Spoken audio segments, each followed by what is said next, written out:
To the monitor view. Hello everybody, welcome! I am here to teach you and Emrys about Devil May Cry. But mostly Emrys, you're all just getting to sit here for it. Be glad. I'm very excited. I'm very excited about this. I'm so excited to get a chance to tell more people about Devil May Cry all the time. There are like a couple of series that I can talk about at length, pretty much like apropos of nothing. It's like this, Destiny, Final Fantasy XIV. I'm sure there's more, but that's the one off the top of my head. How much of this game would you say you have played in hours? I guess of these games, would you say you have played in hours? Or is your experience with it mostly like trolling wikis, or... Why is Adam Driver here? Buddy, are you really asking me that? You're really asking me why Kylo Ren is on screen given DMC5 in its entirety? Like, come on. I'm excited to find out.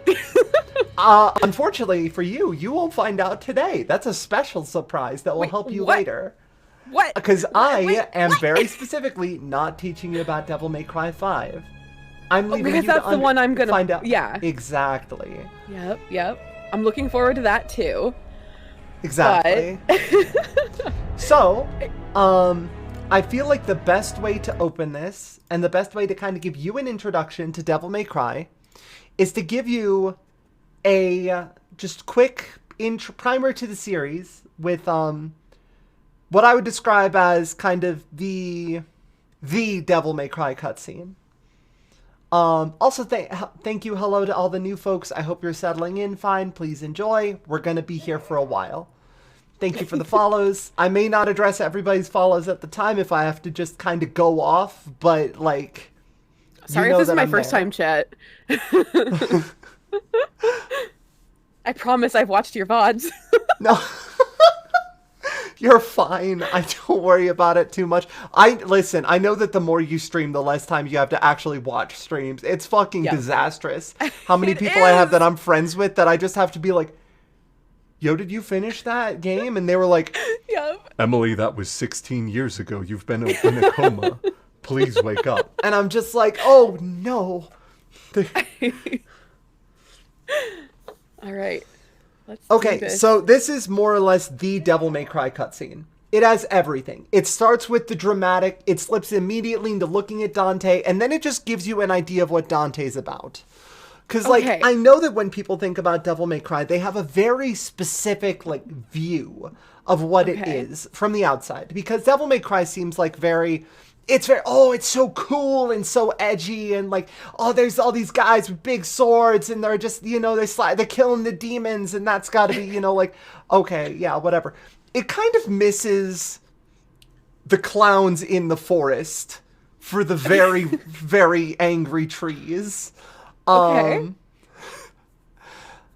you have to know that just overall,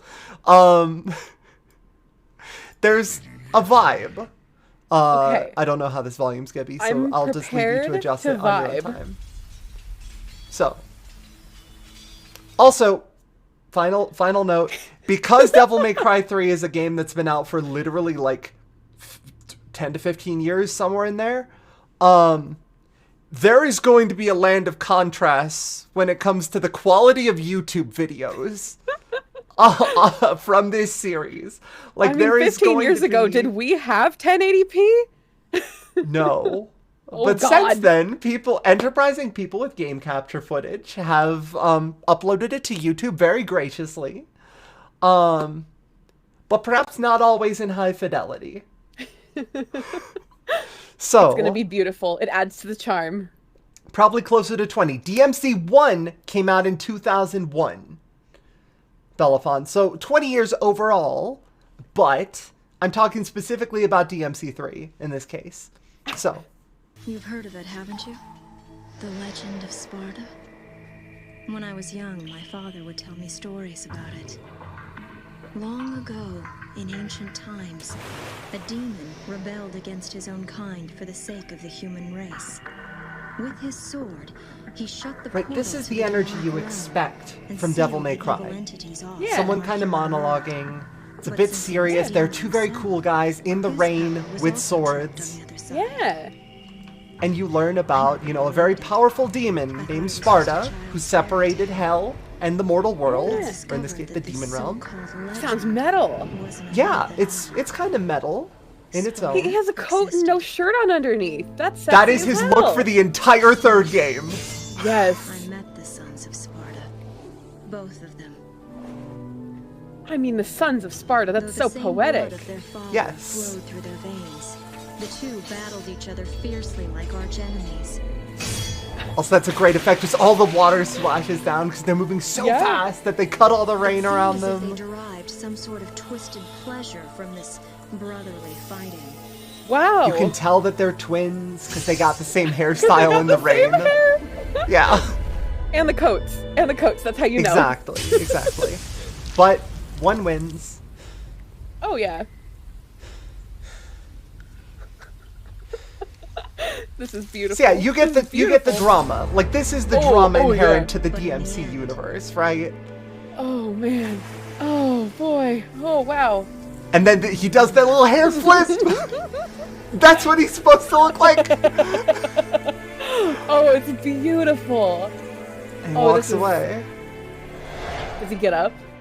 Oh, no. Okay. We'll find out later.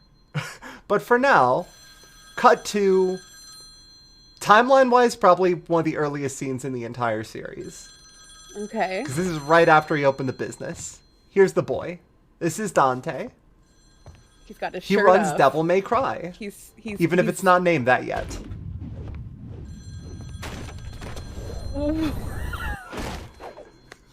And now we start to get to the actual energy. Not open for business yet. This guy fucks. I haven't even. No, he doesn't! He has no fucking idea. He's very cool. But this man is the kind of dude who talks about, like... I will show a cutscene later that I believe firmly establishes that he is the kind of dude who talks mad shit in high school, but is never fucked. Oh, Emily, this is beautiful. It's wonderful. And anyway, we get this weird dude walking in. Are you Dante, son of Sparta? I have heterochromia and a large scar, birthmark. The heterochromia means he's either evil or a protagonist, and he's certainly not a protagonist. Please. Anyway, here's a here's a protagonist. Here's a gift from your brother. Oh, the flip. Oh, he's not Is dead. this why they always ship him and Bayonetta? Yes, also because they're more or less sister series, like canonically. And then Oh, yeah.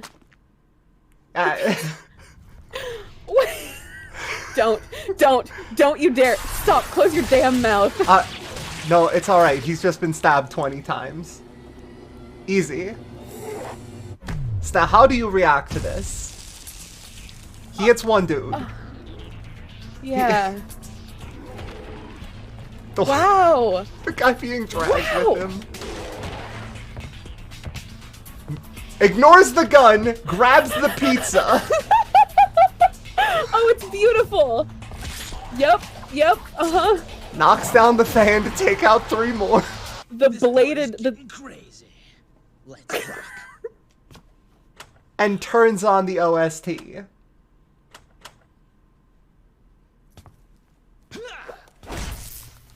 Oh my god.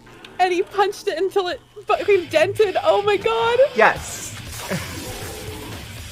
So that Jesus was like the Christ. least wild part of this cutscene. Take that damn pizza out of your mouth. Oh No, my he's god. got to keep it in his mouth because he's fighting using the sides they stuck into him a minute ago. Oh my god. Are we supposed to love him? Yeah. Okay, I'm just double checking, because I do, but I'm just double checking. Yeah. So you may notice that he's having a fucking ball. Dante Oh, is the he wacky is. woohoo pizza man. He is the wacky woo pizza man. I love him. Hits the cue ball. No. No. Perfect break. Oh my god. This boy. This was his office. Don't bet on Then it. immediately into the first combat sequence in the game. Uh-huh. Cutting into post-combat sequence, well, the whole place is ruined. Perfect. Also, everything he did in that cutscene, except for, like, sliding the gun along there, like, all of the general attacking moves he did, Yeah. you can pretty much do. Anything that wasn't, like, an environmental interaction. No, not the pizza. Come on. Not the pizza. Because there's a very specific vibe in Devil May Cry, which is that they want you to be the coolest person in the room. Not Dante. You. You, the player, should be the coolest person in the room at any time. Yeah. This is gonna be one hell of a party. Are they And gonna cut say to the thing? Wait, is that where they say the thing? Huh? Do they say Devil May Cry there? Or is it like... No, that's actually what happens at the end of every single chapter of the game. Because each game That's is beautiful. divided into chapters. Okay. So that is more or less the beginning of Devil May Cry as a series, right? Gorgeous. So welcome to The Time Has Come and So Have I, a DMC primer featuring Dante from the Devil May Cry series, Virgil from Marvel vs. Capcom 3, and my adopted son Nero. He's trying, I swear. Mannequin, bring it down by like maybe... You're at like a 6, bring it down to a 2 or a 3. So, we're just going to go straight into Devil May Cry 1, because I feel like a solid, like, foundation for the series will serve us well going forward, right? Cool. So, we start with Sparda, who actually I believe I have a cutscene for. Let me go ahead and just skip forward to... So this is the father. When they talk about the legendary Dark Knight Sparda, they mean this guy, specifically. 2 millenniums ago. This is, by the way, the worst font I've ever seen in my goddamn life. I can't read any Yeah, of this. I can't read that. Like, I can technically tell that it says, 2 millenniums ago, there was a war between the human world and the other. but I'm not going to be able to actually, like... If you handed me a novel in this text, I would die. You wouldn't read I would that. Well, I think vaporize. it's... There was I a think war. that you know because you've seen this probably I've 40 or seen 50 it. times. No, I've seen this like maybe 3 or 4 times. But two things about this are important. The basic introduction to Sparda, and also, they had a mocap guy just fucking go wild in the background or something. I don't know what he's doing. Between best. the human world You and know the what? other, That's true. the underworld. But somebody from the underworld Woke to up justice to and justice. stood up against this legion alone. His name was Sparda. Later, he quietly reigned the human Look world at him go. and continued to preserve harmony until his death. He became a legend. The legendary Dark Knight, Sparda. Who had kids. He Who had kids. 2 kids, to the best Yeah. of our knowledge. I think I can actually take it out of theater mode because it'll just have, you'll see the playlist, but whatever, it's fine. So that's Sparda. He is a post-mortem character. He never shows up within the games proper. He is only Okay. ever talked about after the fact as the legendary Dark Knight Sparda, who, Okay. on sealing the human world from the demon realm, stayed in the human world, but left all of his demonic power in the demon realm and chose to live as a human with his lovely wife and their 2 kids. Huh. So, Okay. yeah, no, he fell in love, he had some kids, he sealed the portal to hell, eventually he died. Okay. No hat because I can't wear the hat, it would cover up Emrys. And like most of my slides, the hat is too big for today. She worked so The hard hat is on here. these. I stayed up until 4 a.m. making this PowerPoint. She slaved over the PowerPoint stove for this beautiful meal, and you're gonna appreciate it. But yes, the hat is large, and so and the hat is large, and so am I. Good lord. Another slide that I came to. Fuck, I can't. That another slide that came to die. That doesn't quite work. I can't. But yeah, Sparta's kind of a nothing character. He exists to be more or less a battery for whatever villain wants to be there for the day. But also the line that he woke up to justice is so sick. That is indeed sick. I love that. But yeah, he's mostly known for his legacy, his power, and his family. Those are the three big things. To which, Dante, the wacky woohoo pizza man. He is one of the two sons of Sparta, to whom each was given one sword by their father. Okay. He was given Rebellion, seen here. Probably aptly named for, like, his personality, of course. Exactly, like, yeah. No, he's kind of like, he's the cool, like, he's not really a punk, but he is cool, like, in kind of the 90s don't care sort of way. Oh, yeah. Yeah, like the 90s to early 2000s, just, you know, he's the cool guy that everybody wants to be, but he's kind of goofy. He's just doing his own thing. Oh, yeah. He's the protagonist for the entire series up to this point. He will not take things seriously, as you saw from the opening cutscene. Yup. And, like, at the core of his character, in 2001, which was right before the giant boom of, like, very edgy characters. Like, this was immediately beginning the PS2 sort of era of games, where there was a lot of, you know, there's a lot of edges here. There's a lot of powerful energy. He doesn't smoke, he doesn't drink, he doesn't swear, he doesn't have sex, and it was made in the early 2000s gaming culture, which makes him a cryptid. He doesn't swear? Not really. Not really. That's wild. He in the first game, he says, "Flock off Featherface" to a bird. That's about as close as it gets.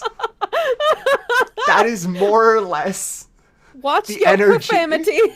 Watch your profanity. God.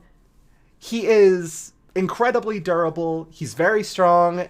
Pretty much nothing ever poses a serious threat to Dante, is the thing. He's here for a good time and a long time, and he gets stabbed bodily through the chest at least once a game with no exceptions.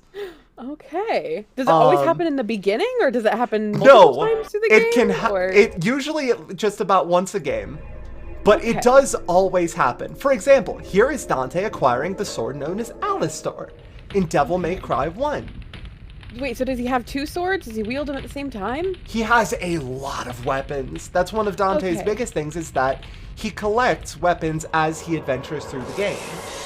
It's how his moveset kind of increases and how he gets stronger. So why did it stab him? Because the weak wouldn't be able to inherit Alistar's power. So you know what happens now, right? He's fine, so he takes the sword out, right? Okay. Takes the sword out and he stands up. Except he doesn't do that. Why the fuck does he not do that? He goes up! Oh, wow! Why is he so fucking dramatic? He goes through the hilt! It's gonna be the worst! Oh, gymnastics over here. Oh my god. And not a damn scratch on him. And then he just grabs the sword. The whip around. That was he's such a drama queen. He's such a drama queen, and he's so cool! He is so cool. It's not fair. He's Bayonetta's husband. He has to be. There's more nobody I else imagine fit for Bayo her. and Dante as like the two that knew each other from college and still keep in touch. Oh, 100%. 100%. But I never imagine them dating, because it just doesn't work. You don't think He's so? not No, you don't suave think enough they're for friends? Bayo. You don't think they're friends with benefits? No. I don't think Dante's ever fucked. God Firmly damn. believe it, that he just doesn't. Oh my gosh. So one of the other notable things about Dante that kind of makes him, you know, kind of the cool character is that he, at the time, you know, there were a lot of enemies that were just like big monsters, and you know, your hero was very cool. This series took the perspective that, like, the demons should be able to talk, right? Sure. So they just said, like, okay, let's let the demons talk. So Dante talks trash to a lot of demons, Okay. Like, a lot. Like, here is Devil May Cry 1. Again, 2001. Very early. Dante wanders in, grabs the thing that you need to grab. That's swish, swish, swish. That's so incredible. It's so good. You can see the DNA of this being a Resident Evil game originally. Like, Yes. it's subtle. It's very subtle, but you can see it. You can see, like, especially DMC1. Yeah. So this is Phantom, so it's like, oh, big giant monster spider, roar at us. Well, we're just gonna have to kill it, right? No, it starts talking at you. This is Phantom. He's my boy. He has jumped ship to Bayonetta at this point.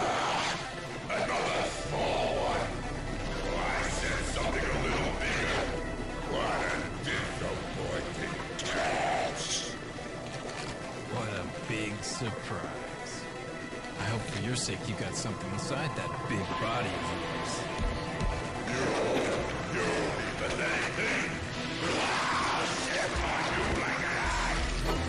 Is that? I mean, I'll step on you like an ant. Isn't that kind of like? He's also an insect. Well, he's an arachnid, but still. He's interactive, yeah.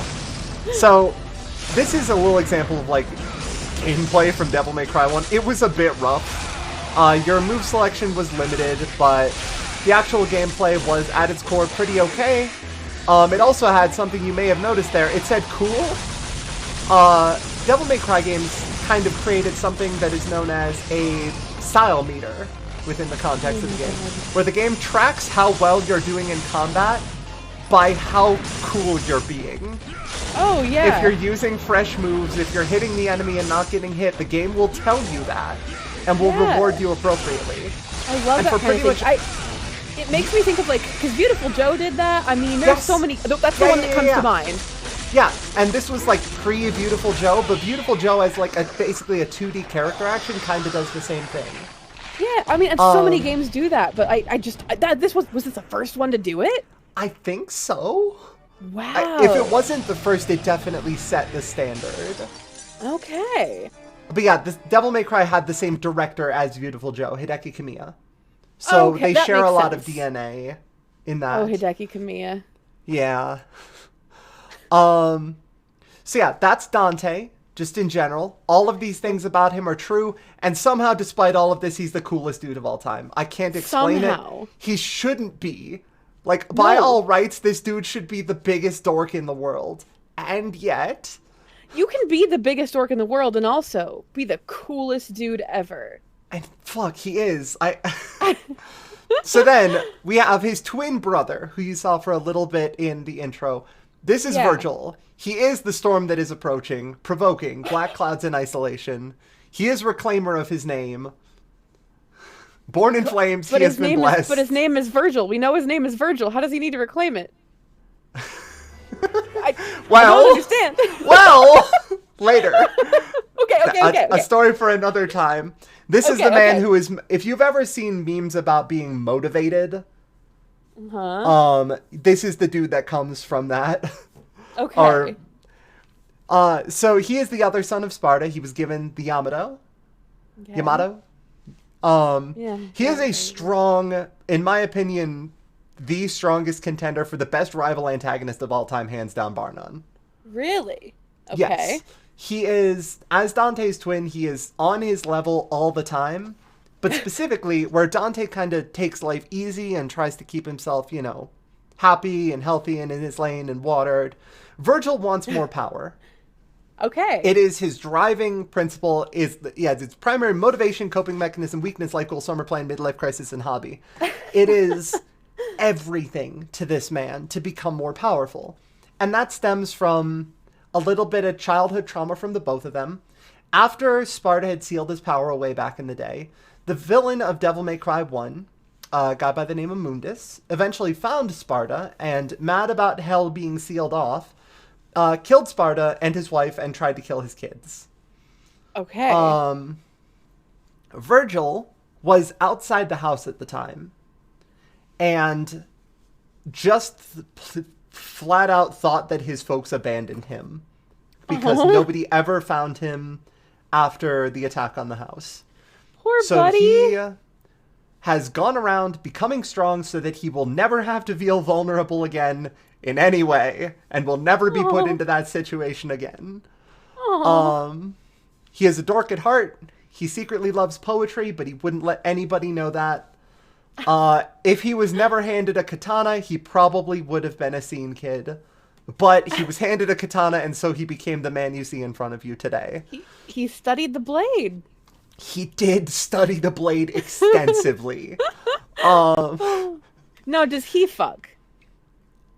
Yes. Okay. Canonically, at least once. Okay, all right. He also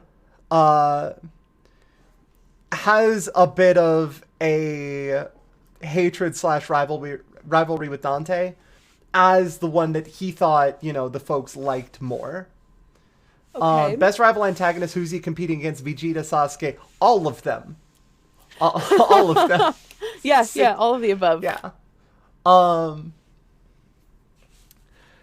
Whereas gosh. Dante, when it comes to like what happened with his folks, he was hidden in a like cupboard by his mom right before, the attack went down, and they just never found him. Aw. And she just told him to move elsewhere, change his name, live his life to the fullest, start over. Was his name he not did. Dante before? No, his name was always Dante. He took up the name Tony Redgrave for a while because his original house was in Redgrave City. Okay. And Tony Redgrave was the name of a journalist who he admired. Okay. So he just kind of took his name. So that's Virgil and Dante. Virgil has serious abandonment issues and yeah. a little bit of an inferiority complex towards his brother because, his brother was with his folks later than he was. But none of that really shows up in game directly. It's all inferred through this rivalry that they have. And Okay. occasionally just flat out text. Once or Okay. twice they do bring it up, just like, here is probably the reason for my entire fucking character arc. I'm never gonna talk about it again. I mean, why show it when you can tell it? Yeah. Is Devil May Cry Power Rangers? Yes. The voice actor for Virgil, Dan Southworth, was the Quantum Ranger. And the voice of Nero, Johnny Young Bosch, was also a Power Ranger at some point. But only those two. That's funny. So, it literally, if it fits, it fits. Yeah, absolutely.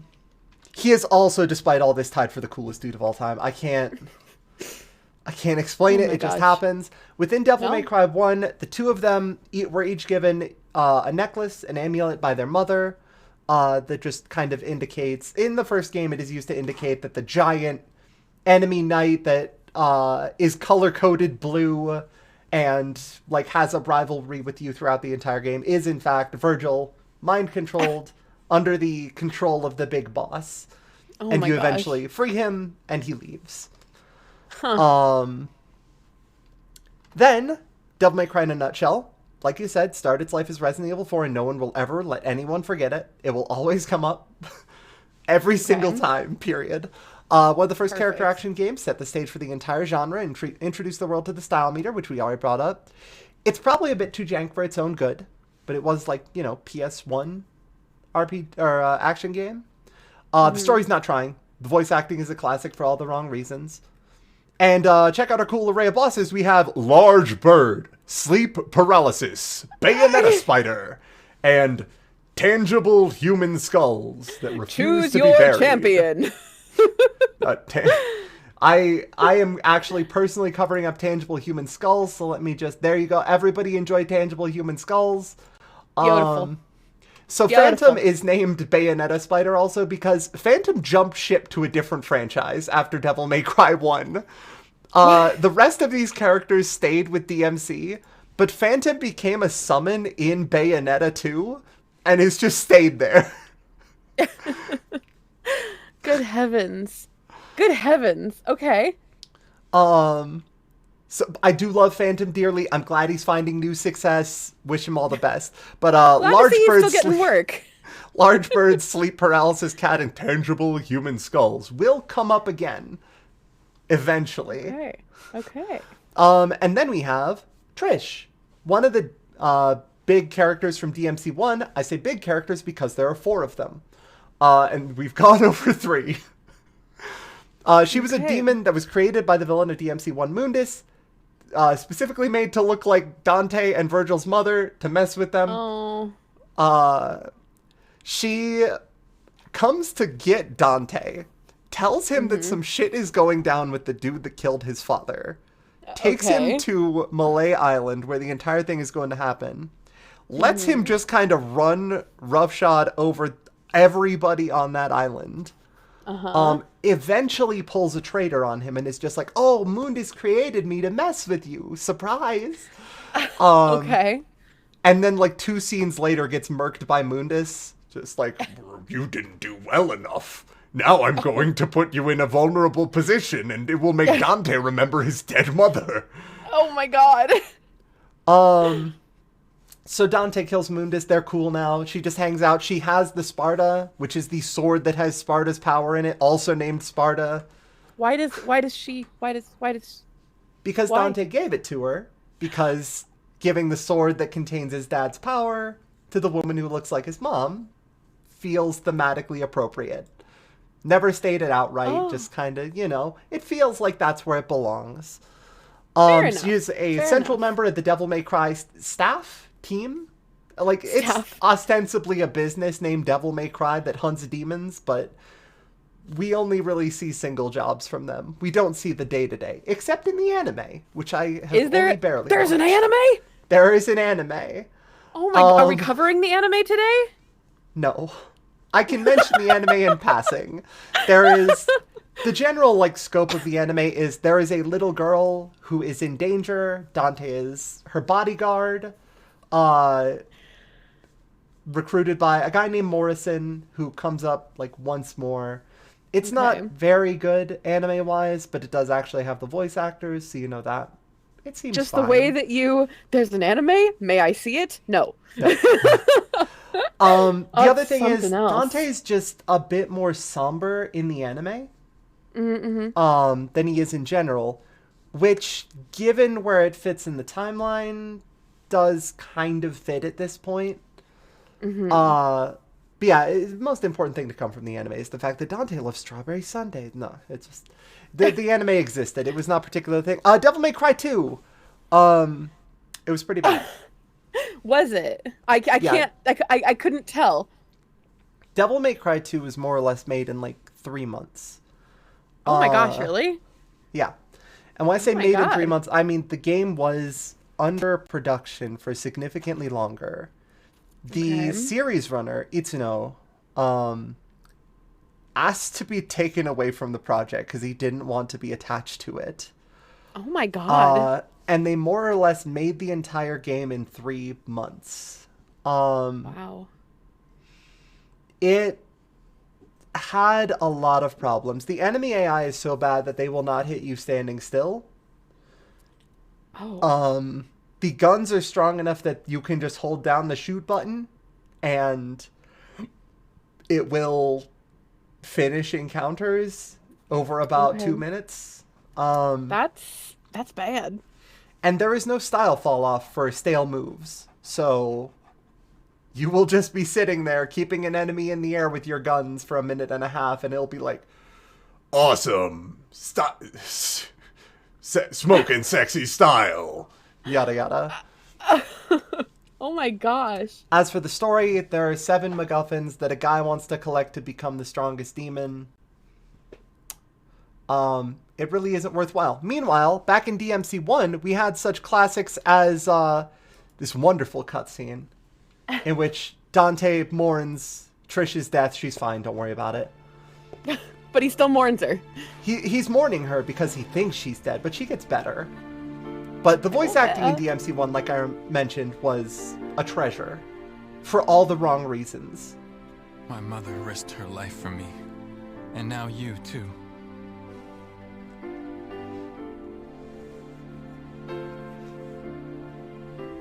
I should have saved you. Wait, I have something for this.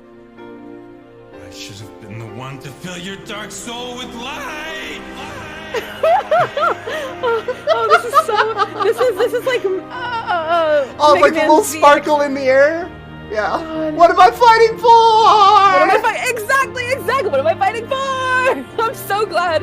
Oh my god. Yeah, she literally just gets up and shows up like 2 cutscenes later. Oh my god. He gives her his pendant Don't that his leave mother that. gave him. This was my mother's. That's probably got some source of power. Don't leave I'm that. giving Somebody's it gonna to come you. by and pick Oh yeah, it that's up. half of the key to hell. He doesn't know that. But it He's is. just leaving it there. And now he And can he stab- leaves her his father's sword. Leaves My both his father's gift also from his here now. mother and the Rest gift from his father in with peace. the woman who looked like his mom. This is probably cathartic for him. He never got to say goodbye. I mean, he didn't this time either. But by the way, she shows up crashing through the wall with the motorcycle. It's very Trinity. I don't know when The Matrix came out in relation to this. Let me actually find that out right now because it feels important. 2 years kind of prior. There was kind of a trend of this Yeah. this kind of person, Yes. you know? Yeah, the cool... I can't think of anybody but the this femme and fatale. Trinity. Yeah. But There a was a specific, trend. like, almost in the leather latex. Yeah, the femme leather, the sunglasses, the... fatale. The gay awakening femme fatale. Yeah, exactly.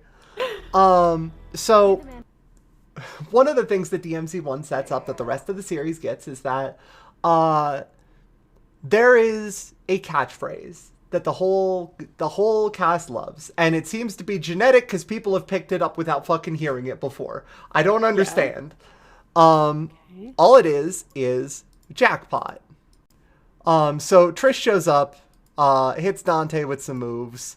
Dante's like, wow, that was very strong of you. Anyway, time for me to shoot this. You know what? Actually, this is it. This feels important. We should watch him shoot a motorcycle away. She stabs him through the chest, because of course she does. It happens at least once a game. This is twice for DMC1 alone.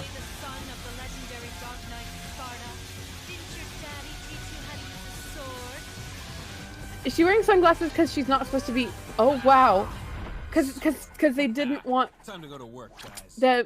him to recognize her, or No, that just it's she's because. just wearing sunglasses. Okay, I was just making sure.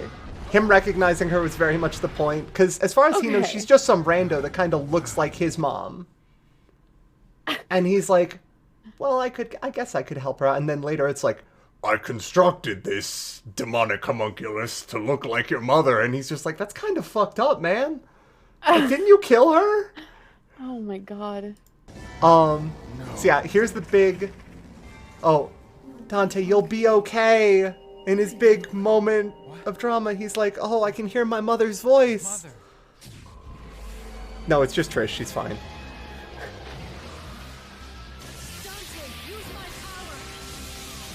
Again, apropos of nothing. She just shows up and does this. Wow. But she was just shooting him with that before. Why isn't it shooting him now? Because now it's the end of the game. Looks like we have a winner. Jackpot. Jackpot! I love it. So that's the thing, yeah. You say jackpot, you shoot the thing, and that's the villain of DMC1. He's currently being annihilated. Okay. So jackpot becomes a running thing. Oh, it's lovely. He says he'll return and he'll rule the world. He doesn't. Sorry for the bit rate, by the way. Sorry. I'm trying to fix it. I'm not. Goodbye. And when you do come back, give my regards to my son, will ya? He doesn't have a son. Your son? I need to be clear. What? He doesn't have a son. To does my he knowledge, mean? he's never fucked. Well, What he's does saying he like mean? by the time you get back to the human world, Mundus, I'll have fucked and you'll have to deal with my kid. Even my kid could beat the shit out of you. I don't know. Isn't he crazy old by the time 5 comes out? So does he still not have a son? He's pretty old, but he's still, he's- as far as we know, does not have a son. And Unless still they ain't fucked. retcon it. Unless they retcon it, this man is never fucked. Wow. So, that's DMC1. It sets up a couple of important things. Dante, Virgil, Trish, Jackpot, style meter. Okay. That's a lot. Yeah, that's a lot of establishment there. Exactly. You know, you have the basics of a franchise, but Dante's very serious, and they try to make him cooler in 1. Okay. And then in 3, it opens with the cutscene you saw at the beginning of this stream. Yeah. Establishing that this is a younger Dante that is having more fun with it. So, Who is Devil May this? Cry 3, known as On the Dante's right. Awakening. Okay. Who is this on the right? That's Lady. But what's her name? Lady. But what's her Emily? But what's her name? She name gave up is her Lady? name to get the name Lady. What? Okay.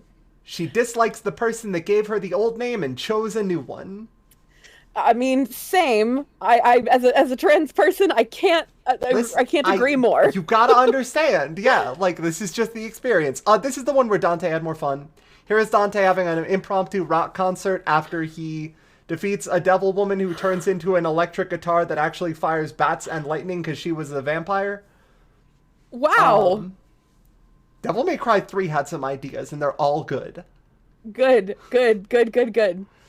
So, characters from Devil May Cry 3. You saw this man in the opening cutscene. This is Arkham, who is also Jester. He puts on a Arkham, funny like, little clown. Arkham, like the asylum. Yes. He Okay. puts on a funny little clown outfit to go incognito because this man never breaks character, and this man is always character. Okay. These are the same dude playing the fool to manipulate the heroes. It nominally works. They do his plan. Okay. It doesn't pay off for him, but they do it.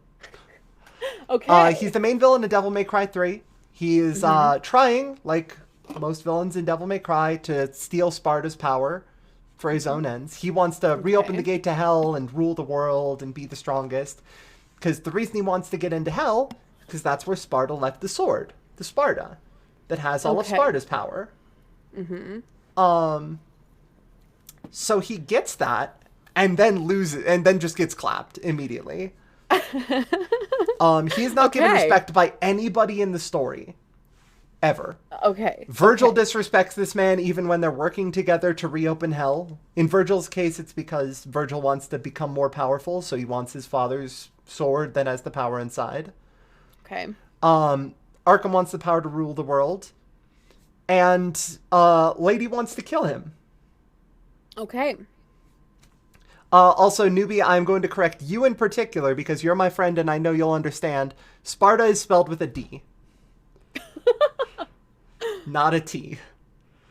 If it's the guy or the sword, it's spelled with a D. If it is the place on Earth, it's spelled with a T. Emily He is loses very to Dante passionate and about Virgil this. together.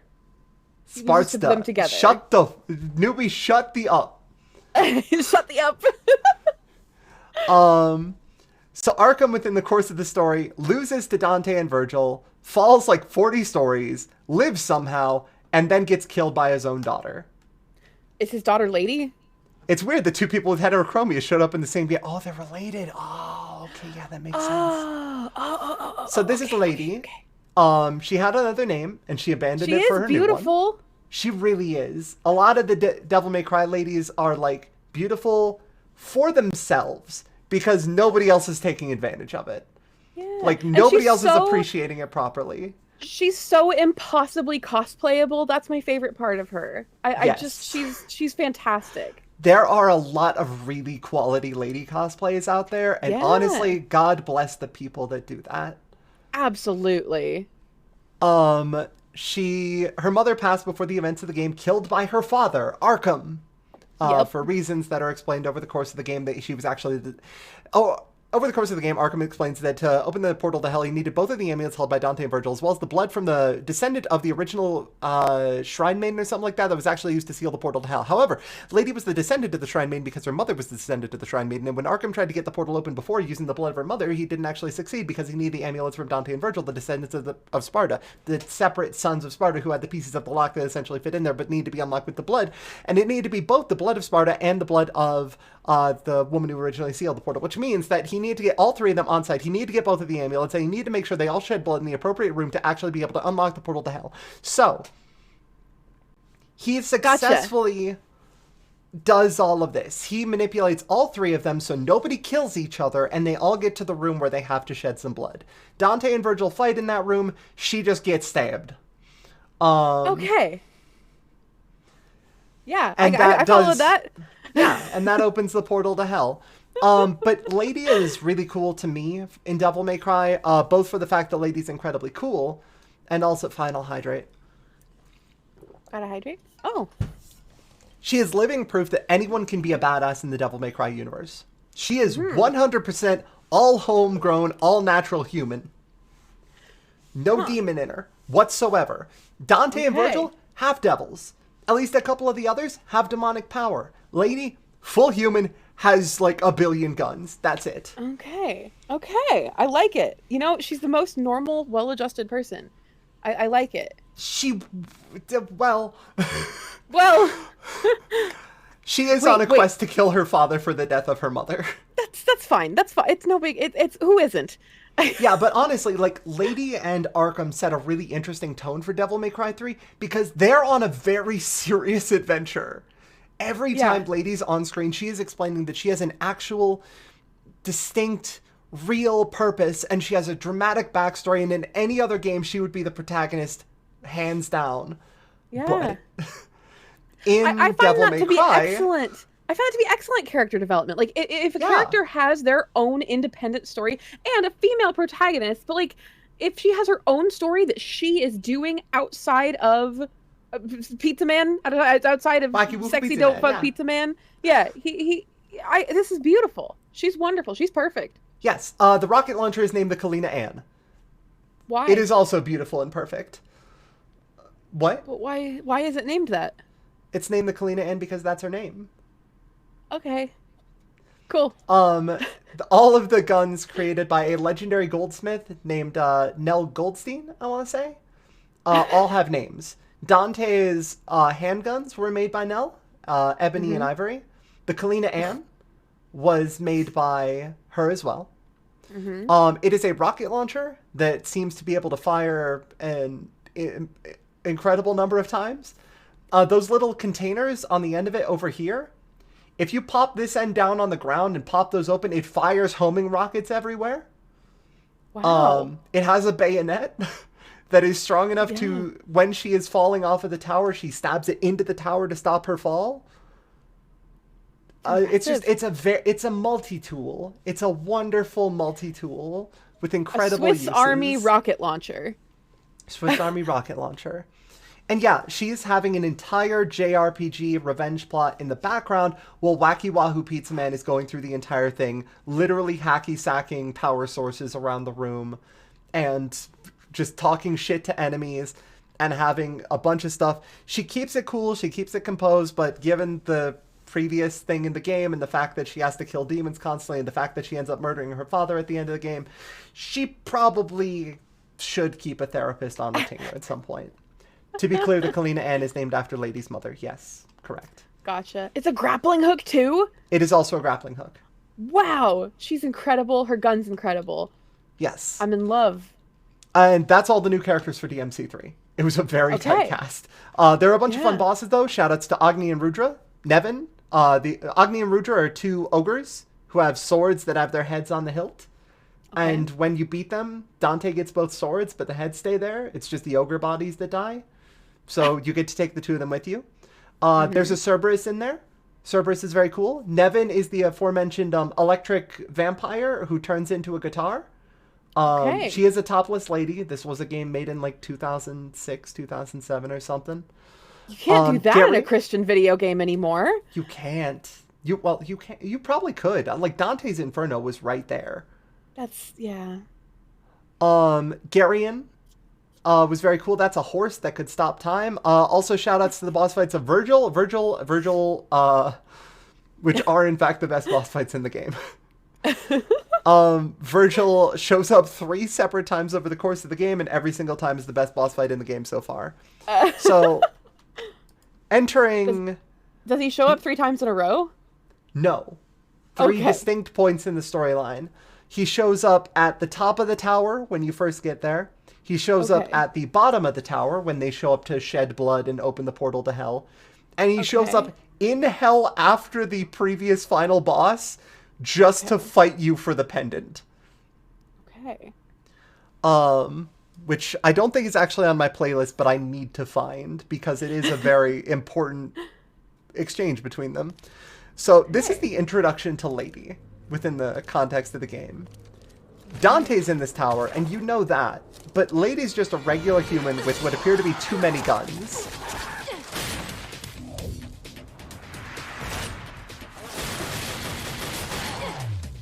But much like Dante, she is very good at her job. Yeah. Unlike Dante, she has no healing factor. So she can't be stabbed through the chest like he can. Okay. Wow. But everyone in Devil May Cry is, ultimately, stylish. Yeah, she's something else.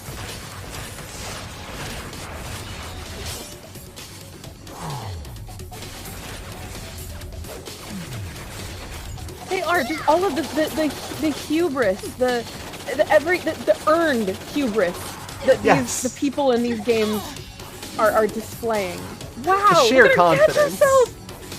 Wow, she is flourishing. In her lane, thriving, hydrated. Crops watered. Yeah. Wow. And you just walk the fuck off, queen. Ugh, chef kisses all around. She's perfect. And the floor says 6 because this is the cutscene for chapter 6. Every single time you get a cutscene for a chapter in Devil May Cry 3, the chapter number is hidden somewhere in the cutscene. That's one of the most obvious ones. That's beautiful. That is so silly. Oh my god. Oh my god. Yeah. So she meets Dante a couple of times. The first time they meet, she's falling from the top of the tower after being pushed by her dad, and he just kind of stops that. Wait, does he catch her by her leg? Yeah. I'm sorry. She just got Mary Janed. Yeah, actually, no, the leg should have left. The leg should have left and she should have continued. But as with most series where if it's cool, we'll allow it happens, we'll just assume that some sort of demonic power prevented her leg from exiting her body. So he catches her and she immediately draws on him. Despite being above what appears to be a giant pit. Yeah. Let you go? But it would be a waste if you... Okay. Actually, though, and then she shoots him in the fucking head for not letting her go. We do love the thighs. We do... Oh my god, she's got the same shorts as my model. That's why I love her. And she shoots him again! I love her. I'm in love with her. Lady is very cool. And then they just don't meet up again for a while. She just does her own thing, climbs back up the tower. And as far as she's aware... I think I've got rotten luck with women. 7. Oh my god. She's perfect. She reminds me visually of Tifa and... physical attitude of Bayonetta, but angrier. She is like a precursor to Bayonetta, very much, with the guns and the style. So a bit later, they do meet up again after Dante busts out of a whale. Long story. Wait, actually, not a very long story. Hang on, dial it back. He got eaten by a whale? Yeah, and then cut his way out of its eye after he killed it from the inside by stabbing its heart. Cool. Okay. Thanks for... Yeah, no problem. Yeah, glad to catch you up. So Jester's still helping him out in the background. Yeah, flying demon whale. Of course, yeah. Oh, and it's flying. Okay. Yeah, flying demon whale. Yeah, just hanging around the tower, the Temini Gru. He's just covered in blood. Well, yeah, he cut his way out of a whole whale. Is she gonna shoot him in the head again? Well, she knows he's a demon. Because he's in this tower. So there's like a semi-flirting thing going on here, but these two really do end up being more just friends at the end of the day. I don't think she's flirting with him. I think Oh my flirting god, with her. oh god. Then what should I call you? I don't care. Whatever you want. Whatever, lady. And there's she at her name. And there's, okay, all right, that makes sense. Call me whatever you want. All right, lady. And that's it. She's lady now. She takes it for herself. Yep. And he just leaves her. Wow. She can handle herself. I'll It's leave fine. this to you. Because I don't want to miss the party. Oh my god. Is he totally clean in the next cutscene, like no blood? Yeah, absolutely. Oh yeah. Yeah, he's Plot just fine. shower. A couple of demons later. Oh god. I just want to keep watching lady cutscenes, honestly, because every single one is choreographed Absolutely. so stylishly. Oh my god! The rocket launcher! Oh And then all the guns fly up into the air. She put one in her mouth, 3 sword style! Yup. Freeloads off of the magazine she tossed into the air. Wow! I am in love with her.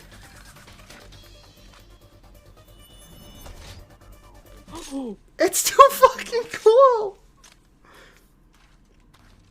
Does she have a fan club? Probably. She probably has several fan clubs. She's perfect. And then this is really... When I call Dante Wacky Wahoo Pizza Man, I want you to understand that it is because even in the most serious of situations, Yeah. he's always Wacky Wahoo Pizza Man. Yeah. He doesn't turn it on. He can't turn it off. Okay. And this cutscene kind of shows that off more than anything else. Her dead father, well, dead. He's not actually dead. He's just pretending. Is on the he's ground. Just sleeping. Yeah.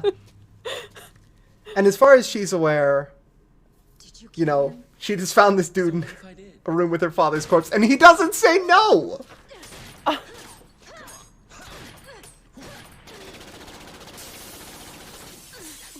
I love a fast woman. Shut up! He was obsessed with becoming the devil. So much he killed his own wife. Okay. Now it's not a woo kind of time, Dante! The most vile kind of creature. Dante! Oh my god, he is wacky. He won't take it seriously. He can't. No, he physically can't. Because he has been keeping up this persona as a coping mechanism for, like, what, 20 years at this point? And it's done him pretty fine so far, and he's not gonna stop now. Common. Oh yeah. Functional family too. And what would you know about family? You're a demon. This is my Well, half. He's half demon. She doesn't know that. This is all No, supposed to end by my hand.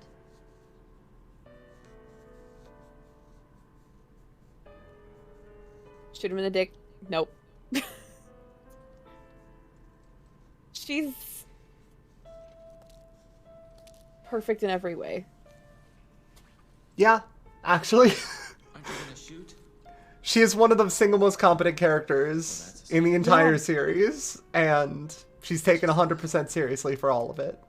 Yeah. Care anymore. So then it turns out he's fine, you know, skip ahead a bit. Arkham has his big reveal. Surprise, I'm actually the clown. Or you can expect a spanking from Daddy later. Wow. Woo. Wow. Yeah. The clown had some issues. I guess. Wow. The clown ascends to heaven. Dante and Lady get to just chatting together. And then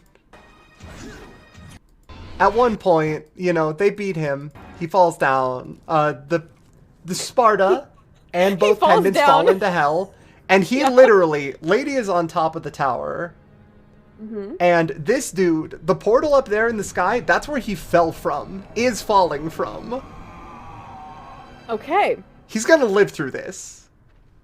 Oh my god. Just so she can get This in is- there and... Beautiful scene. That the big, like, not blood splatter, but the sunburst. Oh, beautiful. It's very good. It's cinematic. Surprise. And she finally catches up with him and gets the chance to end things properly. Yeah, get your closure. My queen. She's beautiful. She's perfect. Wait. Please. Is he gonna say her name? He already did. Oh, okay. Yeah, her name was Mary. But she just said, no, only person that got to call me Mary was Mom, and you fucking killed her. Gotcha. Heroic Sparta sacrificed a woman so that he could become a legend. I wish to Did he? be a god. Did Sparta sacrifice a woman? The woman that was sacrificed was their ancestor, and she willingly sacrificed herself to cut off hell from Earth. Gotcha. So he's like, yeah, no, Sparta definitely sacrificed a woman, and it's not like, you know, oh no, that was voluntary. She chose to do that for important reasons, being we don't want hell on Earth. Uh-huh. Goodbye, Father. This is not a single cut. She is unloading. Good. Atta girl. We're so proud of you. We're so proud of you.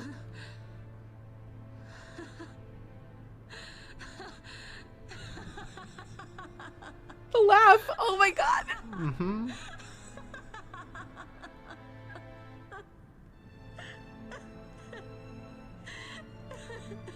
But also, Aww. her last living family did just die.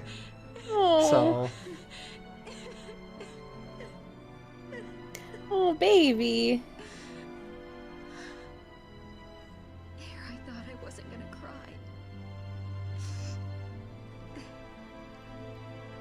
Up in that portal, Dante and Virgil are having a sibling, like, slap fight over the necklaces that they want to have from each other. Oh my god.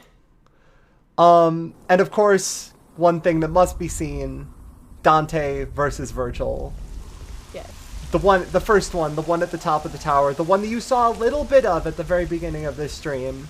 Yeah. Where the two brothers kind of lay out their differences. This entire thing happened again because Arkham showed up at Dante's house, said, hey, Virgil wants to throw you a party, and then a giant, like, 200-foot tall, or 200-story tall tower popped up in the middle of essentially New York. Huh. And just started releasing demons, and Dante just kind of walked into the door like, this is great! And they kept going, and, well, Yeah. finally met up with his brother after years. They haven't seen each other for a while. I thought his brother hadn't put his hair down, or hadn't put his hair up yet. Know how to throw a party. No It food, falls down no over the drinks. course of the fight in the rain. Gotcha, and then he has to swish it back. And he has to swish it back. Sure. Brother. I was so eager to see you, I couldn't concentrate on preparations for the bash. Whatever. At any rate, it's been a whole year since we last met. How about a kiss from your little brother? Or better yet, how about a kiss from this? Oh my god. This is So, beautiful. this is what they call a heartwarming family reunion, eh? You got that right. Oh my The god. tiny unsheath. unsheath. Yeah. The thumb unsheath. Oh my god. Uh-huh. He's so fucking cool. Yeah. He is. He's the fucking coolest. It's not fair. It's really not. It's not fair to anybody else in the game. Oh my gosh. So by Devil May Cry 3, Dante's gotten a couple of different styles of combat. He can now, like, use swords better, or teleport, or block. Right now, he's got both his sword and a set of triple nunchucks that used to be the Demon Dog Cerberus. Wow. He's got a bunch of cool stuff. He does. That's all cool stuff.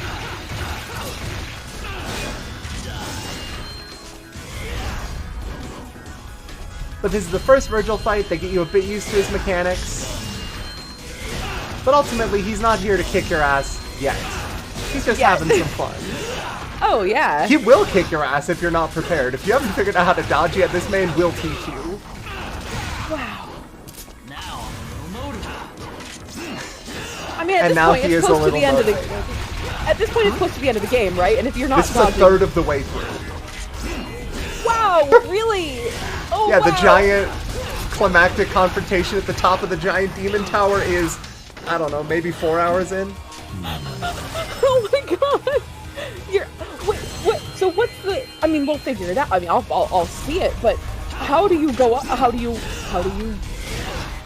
Well, he's about to be thrown into a whale, of course, and we'll have to climb the tower again.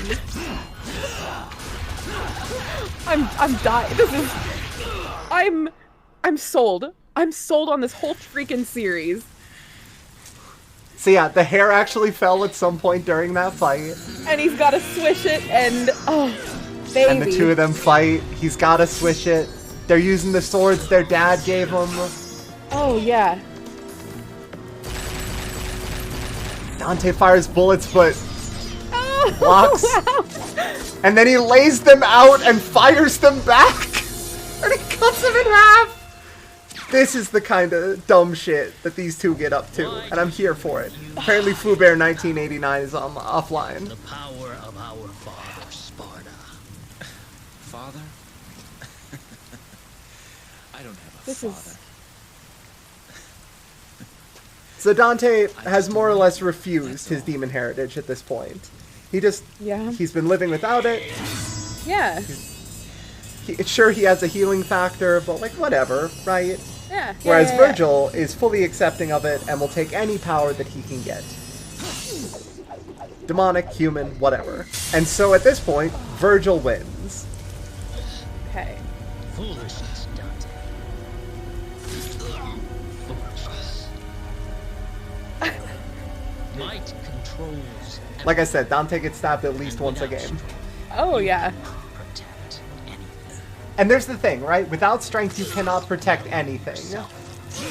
Including yourself. And that's his whole shit. He takes got the the first- amulet. Wow. That's the first time we've seen Dante with a stab wound, right? Like, I know this is, a little bit later because this is the third game, but... Yeah. Oh, well, stab wound's gone. The stab Never wound's mind. gone. Yeah, no, it's fully healed. He tosses the hair back. Wow. All things considered, that was a pretty smooth transition of the, the mesh of Yeah. the hair. That was impressive. Especially for that time.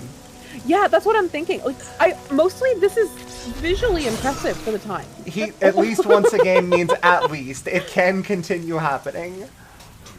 Leave the sword. Leave the sword. Leave the sword. Oh, he does. 100%. That one's Dante's sword. The dad gave it to him. So he's got to leave it. It's only polite. Uh-huh. He doesn't want that one. He has a katana.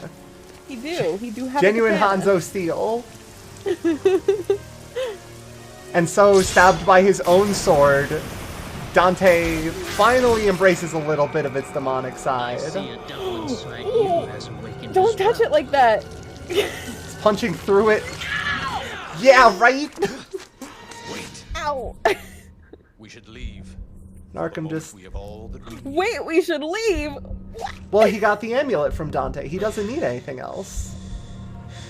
And right now, as far as Arkham is concerned, if these two fight again, one of them might die, and he can't have that. He needs both of them alive downstairs to open the portal to hell. I gotta say, like, they're handsome boys, but sometimes the angles of the faces are a little bit Oh yeah, doughy. I No, don't know how no, else yeah, I to describe feel it. a bit uncanny. They feel a bit like a doll. Yeah. They do. And so that is Devil Trigger. Dante has the ability to activate a powerful super mode where he turns into a demon. Wow. It's temporary, and it's very strong, and it restores some health. And Beautiful. he passes the fuck out because he couldn't quite handle that. Wow. Then he does this. Oh, jump. He wakes please. up. No stab wound. No, he's fine. He healed. Tummy and hand are fine. Yeah, 100%. Punches a statue and it explodes. So he's a bit stronger than he's used Pulled a to. Chris Redfield. Oh yeah, he punched the shit out of that boulder. Yes! And he just jumps off the fucking tower. There he went. Oh, the lines, the action lines. Oh my god. And the music. Oh my god. Oh yeah, this is very, very Devil May Cry. Wow. And then he passes out from the G-forces. From the G-force, like, that's absolutely giving him whiplash. Oh. Is my computer having trouble? I'm hold on seeing one sec. it. Yeah, no worries. Apparently it was dropping some frames there, so I'm just gonna turn this down by a little bit. Yeah, ain't no 480p will still be fine. Yeah, Dante has some fun. It's gonna look original. Yeah. So, Dante unlocks his Devil Trigger, immediately jumps off a tower, beats up like 200 bats, throws his sword, impales 3 things, Good. shoots the sword to make it go faster, Oh my god. runs fast enough to catch up to it anyway. What? He's re-entering the atmosphere. It's a very tall tower. It is. Jumps out and gets eaten by a whale that just happened to be passing by at the time.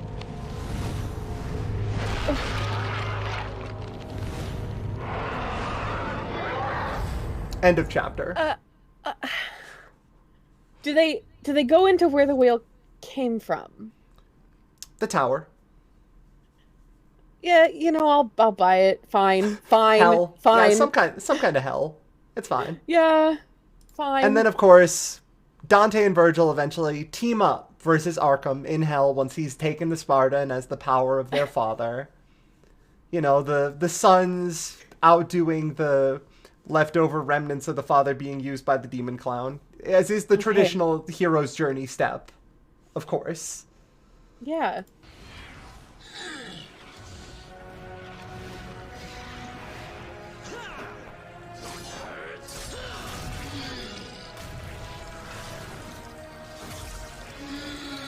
And so they finally stop fighting just long enough to beat the big enemy. Wow.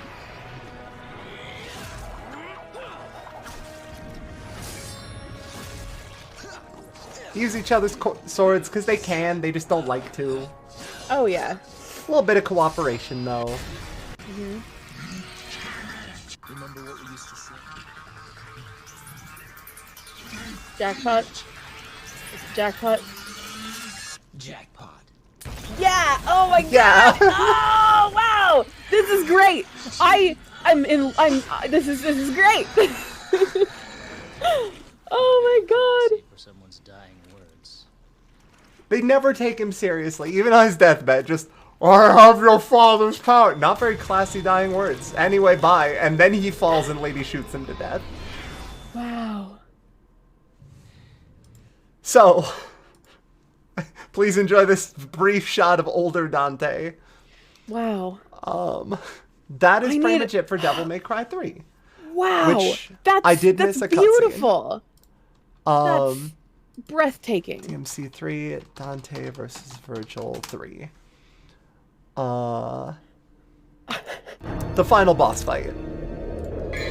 Because this one kind of lays out exactly what's happening between them, period. Their entire relationship can be summed up in this cutscene. I just chose not to because all of these cutscenes are very good. Okay. I'm gonna turn it down just a little bit. Classic style. Give that to me. No way. You got your own. Well, I want yours too. What are you gonna do with all that power, huh? No matter how hard you try, you're never gonna be like Father. We're wasting time!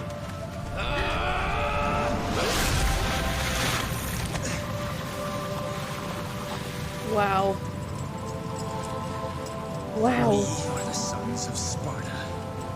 Within each of us flows his blood. But more importantly, his soul! This dialogue is beautiful. Oh, it's wonderful. My soul is saying it wants to stop you! Unfortunately, our souls are at odds, brother. Oh my god. I need more power. And there it is. And we're supposed to be twins. Twins. Right. Right. Immediately after that is one of the hardest boss fights I've ever had to do in my entire goddamn life. Oh my god. Like, to fast forward a little bit. Oh wait, is this just the end of the fight? This might just be on normal mode then. Did you play it on a higher difficulty? You can. Hold on. Okay. I I was wondering if you did. Like what difficulty do you have usually tried play it on? once. I usually play on the normal difficulty. I have played on the higher difficulties like one time. I have tried to do this on my own time because I played Devil May Cry 3 for the first time like last year. Okay. I'm usually a person who like I there's nothing wrong with playing a game on normal difficulty. Some people Oh, are like, you should play it absolutely. harder. If you want to enjoy the game, enjoy the dang game. Yes. This one is super mean. This one is very, very mean. But on you know, I'm Dante watching Must it on Die the- difficulty, Virgil just constantly moves. He's constantly countering. I'm watching You it on have the Twitch stream, basically just so no you know. It's time. not showing up in Discord. Is it not anymore? God damn it, Discord. That's Why? okay. Discord, why? Not 100%. Hold on, let me try to sure. recapture. Maybe it's because I went into full screen? It had been well, I don't know. I thought it had been shown. I could How about now? I can see it now, yeah. Okay. So anytime Virgil's in his Devil Trigger, because he has one too, of course. It is course. Virgil's turn. You have to sit back and let Virgil have Oh his yeah. turn. Oh yeah. It's very Mom fast. said so. It's incredibly Mom said punishing. it's Mom said it's my turn on the Virgil's Devil turn. Trigger.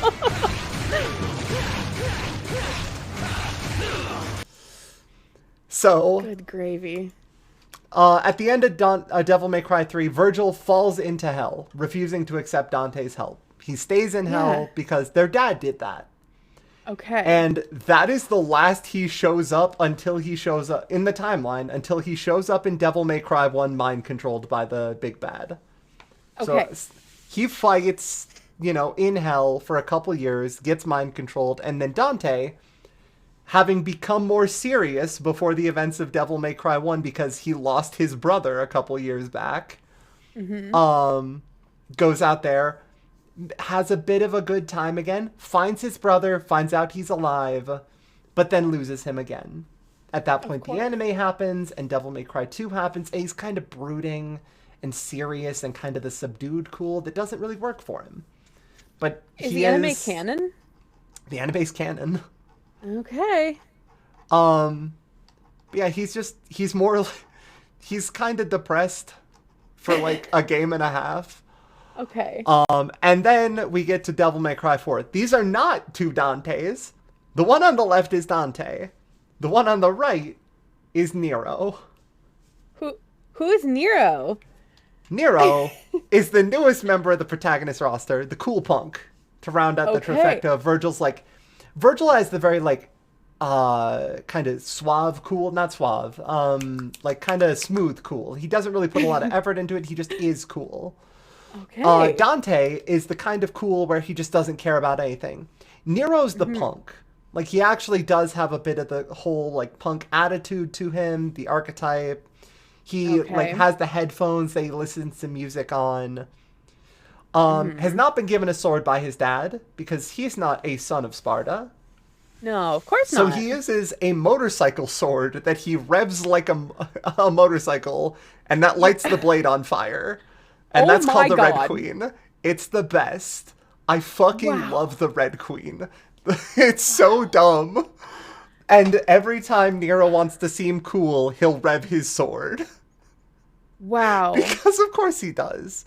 Of course. He looks a lot like Dante, as you can tell from the previous slide. He's got the Yeah. white hair, he's got the red color scheme. But all of the Yeah. energy he uses, all of his devil powers are blue colored. And he Okay. ends up over the course of the fourth game in which Virgil does not appear. The closest you see to Virgil is you see the broken Yamato, which means that at some point Virgil went back into hell and kept fighting for something like 10 years, long enough for his sword to break. At which point it's found by a church that we'll talk about in a minute. Okay. And reclaimed by Nero. Okay. Unlike the Sons of Sparta, Nero doesn't have a devil trigger. He doesn't have a transformation. His arm, though, as you can see there, he has a bit of a stank hand. His arm is constantly transformed. Okay. But that's it. Can you talk about the stank hand a little?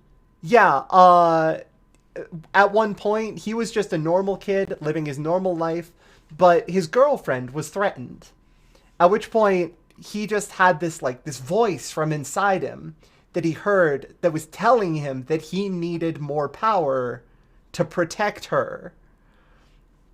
And he said, okay, that sounds, you know what? I do want to become more powerful to protect the people important to me. Not to protect myself, but to protect those around me. And at that point, his arm changed into a demon arm, and he got lots of cool superpowers. And he has some healing factor, like not as much as Dante, but you know, he can get stabbed a couple times, but it'll hurt him. Okay, yeah, because he's not Dante. Exactly. He goes to Demon Church. He's in a committed relationship with a choir girl. He's a very sweet boy once you get to know him. And he's not the coolest dude of all time. So he fucks. They're probably saving themselves for marriage. Like, he is in a committed relationship. They will probably fuck at some point. But I don't know if they're saving themselves for the honeymoon, or if they're like, you know, just kind of in a caring relationship that is intimate at this time. Not really shared. You know that they love each other very much, and that's enough. That's what matters. That's what matters, Exactly. and I love that. And as the newcomer to the crew, Nero is taking up the protagonist mantle at a disadvantage. By the point of Devil May Cry 4, Dante is more or less in canon completely untouchable. He is too good at what he does. Okay. Whereas Nero still has to try very hard. He's trying to get there. That. Exactly. It's important to not reset Dante at the start of every game. Like, there's so many games are like Sora forgets everything, and he has to go reset all of his bullshit every game, relearn everything. So no, Dante gets better and better. The reason that Dante doesn't have his weapons in between games is because he pawns them for money, because his business is not doing very well.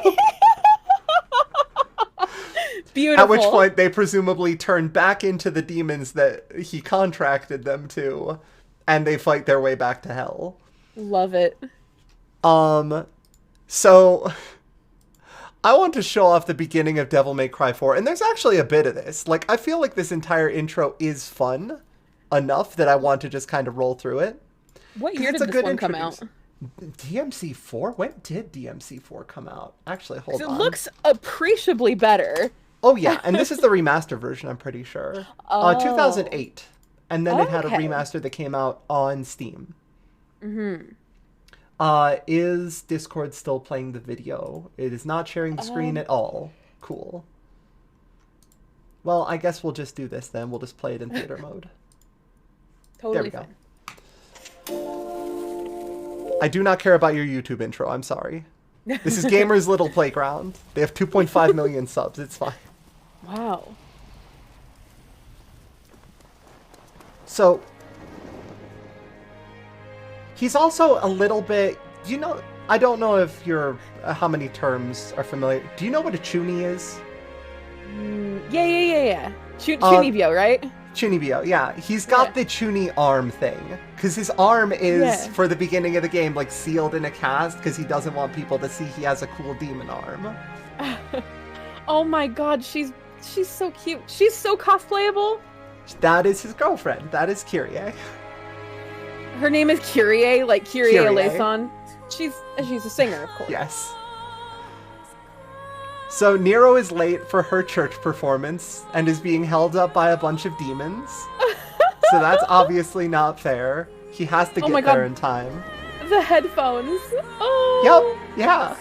That is to make high school boys want to be like him. They want the coat and they want the headphones around their neck. Her sleeves. Oh my god, honestly, that's so cute. Oh my god. Yeah, the little her lace entire look sleeve is thing. very cute. So this is all Nero not using the arm, by the way, because he Yeah. doesn't want to. He wants to kind of No, fight he's on his own merits. Punching. A good boy. Oh, that shadow! It's very oh, good. this is like the best movie. Wow! The that cinematics also took a considerable uptick in quality when Yeah. DMC4 rolled around. And oh no, Nero's chair is empty. Oh, He's no. missing it. He's missing her performance. Also, when the camera turns upside down in a moment here, you can see Dante on one of the rooftops. Oh my god, really? And behind her, in a lot of these scenes, you can actually see a giant stone statue of Sparta, because that is who this church worships. Oh my god. There it is, yeah. There it is. Artist interpretation. He Yeah, needs a yeah, human yeah, yeah. face, or people won't worship a giant bug man. They No. would. They 100% would. I'd worship a giant bug man. You've seen my Discord. Exactly.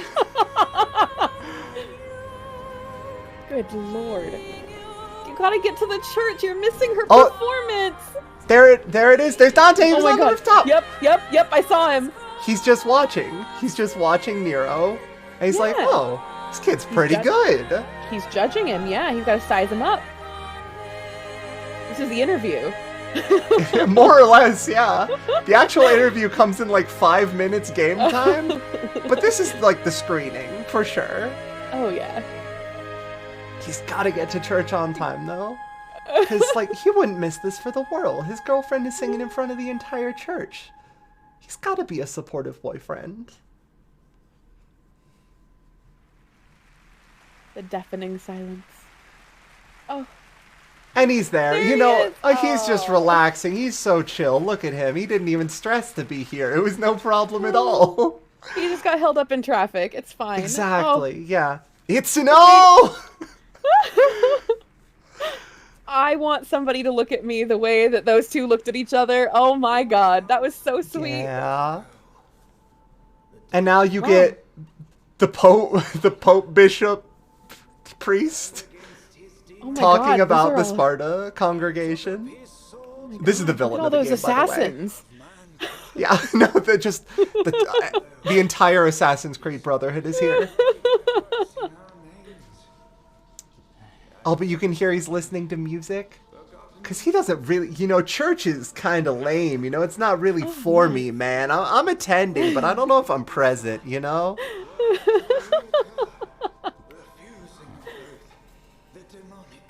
Wow. Goatee Man, who's probably the most upstanding character in this game. Oh my god. Oh, he's being so cool. Oh, look. No, he's playing it Oh. all cool, but he has a gift for her, and that's why he was late.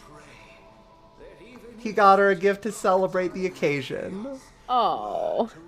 So yeah, like I said, he's a punk, but he's a good kid the moment you scratch anything past the surface. You're gonna lose that girl if you're so mean to her. No, you gotta show her you love her. You little shit. They're in public. He's got an image to maintain. So we're having Oh a my wonderful moment of prayer. Nero's like, I don't know if I'm here for the prayer. Gotta get out of here. Oh. Yep. All this preaching's putting me to sleep. But his arm is glowing, which usually means a demon is nearby. What could be happening? So Dante busts through the roof and shoots the Pope. In front of the entire congregation. No explanation. Does not do anything. Just drops through the skylight and shoots the Pope in the head. The flash of light there when, wow, beautiful, incredible. And he looks up at his dad's statue. Yep, and then turns around covered in blood. Dante, Oh, please wow. explain anything. Say any words. But- Yeah. But he doesn't. He doesn't need to say anything because he knows No. he knows what's up, which at this point is that this church is corrupt. Oh And yeah. is preparing a false flag operation to cement their status as rulers of the local country. Wow. Yeah. But he doesn't say that to anyone. No. No. He just shows up and stabs like 12 dudes. Yeah. Wow. Breathtaking. No, the gift. The gift, no. It's less important than her, though. Yep. Yeah, Dante dropping in through the roof. You the cult people? Yeah, these are the cult people. Yeah.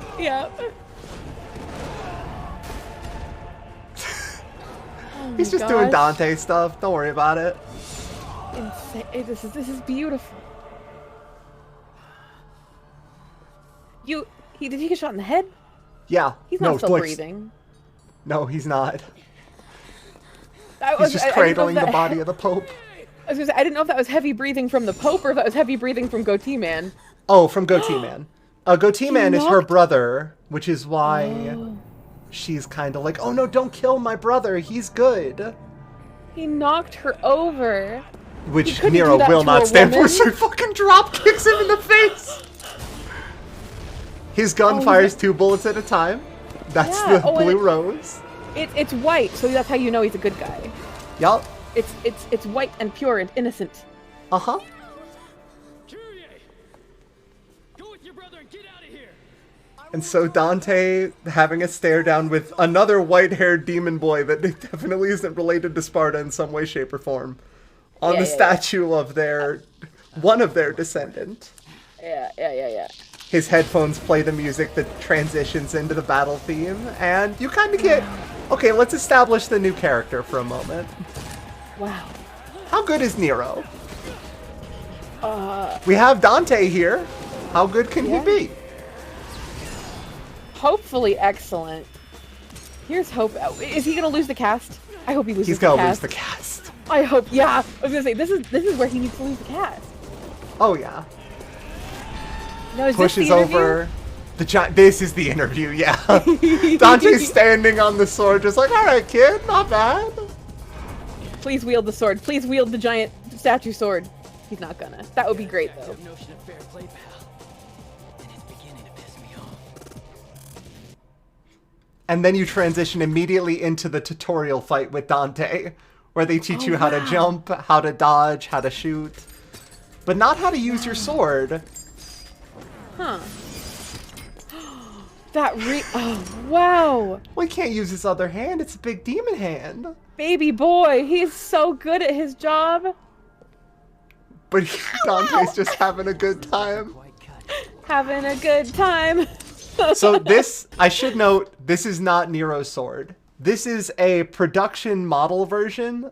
He has a customized version that he painted. Oh, so this is... Wait, It is the entire order of the... I think Order of the Sword or something like that. Whatever it is. The entire church uses motorcycle swords. Yeah. But he modded his.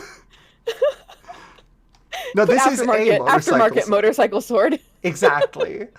So we immediately get him like, okay, time to show off how I can do with melee weapons. Cool. Yeah, rev that sword. Oh my god. So he revs the sword and Dante's just like, oh, what? Huh? I can't rev my sword. That's cool. Just playing with him. Oh my god. So DMC4's combat got way better than DMC3, and DMC3 was already pretty good. It's a lot of fun. Basically the template for what would become DMC5, which is just very, very smooth. Yeah. Teaches you all your melee combos, how to knock people into the air, and then cut to cutscene where, you know, Nero's losing at this point. Yeah. Dante so is you're more or playing less... as Dante through here. Not No, as... you're playing as Nero. Oh, okay. You don't play as Dante at the beginning of this game. You don't play as Dante for like the entire first half of this game. Wow. It's all Nero. They're introducing the new protagonist. It's Raiden showing up in Metal Gear Solid 2. Yep. Instead of Solid Snake. Yep. Perfect. Yeah, considering Nero's job was to stall him, he's doing a damn good job. Like that he is. So he's about to get stabbed. He blocks with the arm. The cast comes off. And Dante finally talks.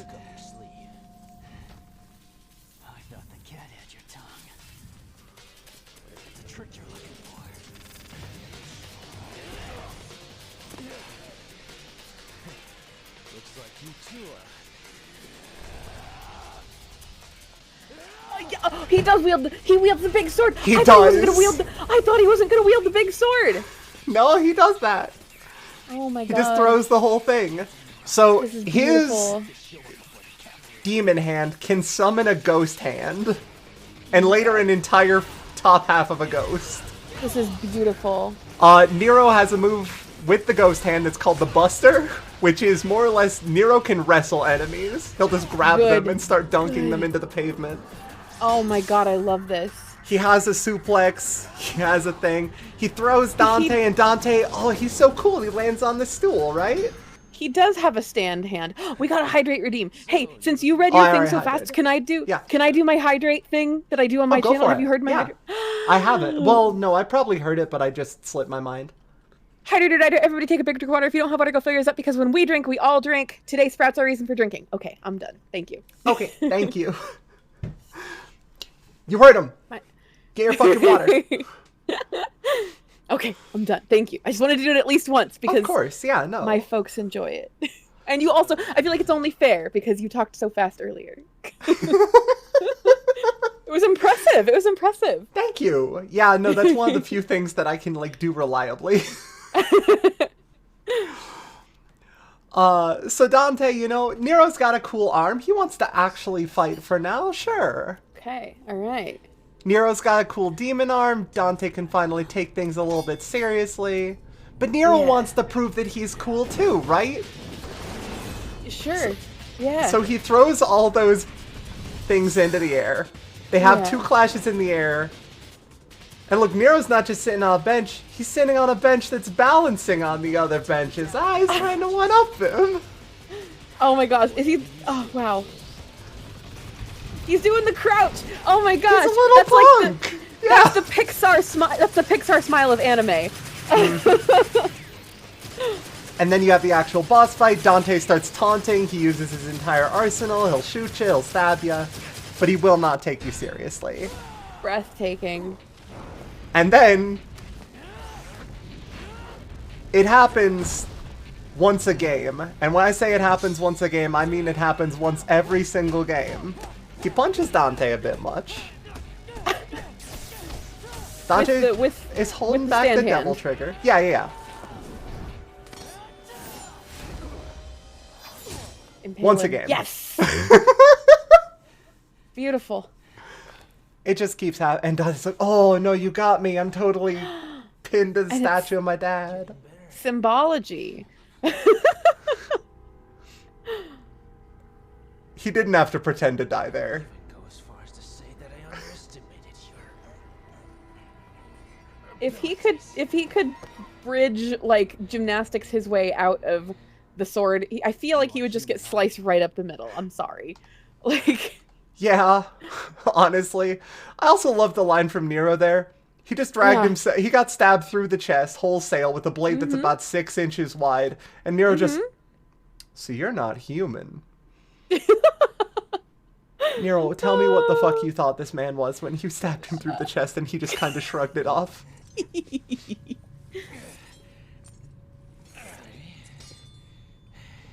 oh, wow.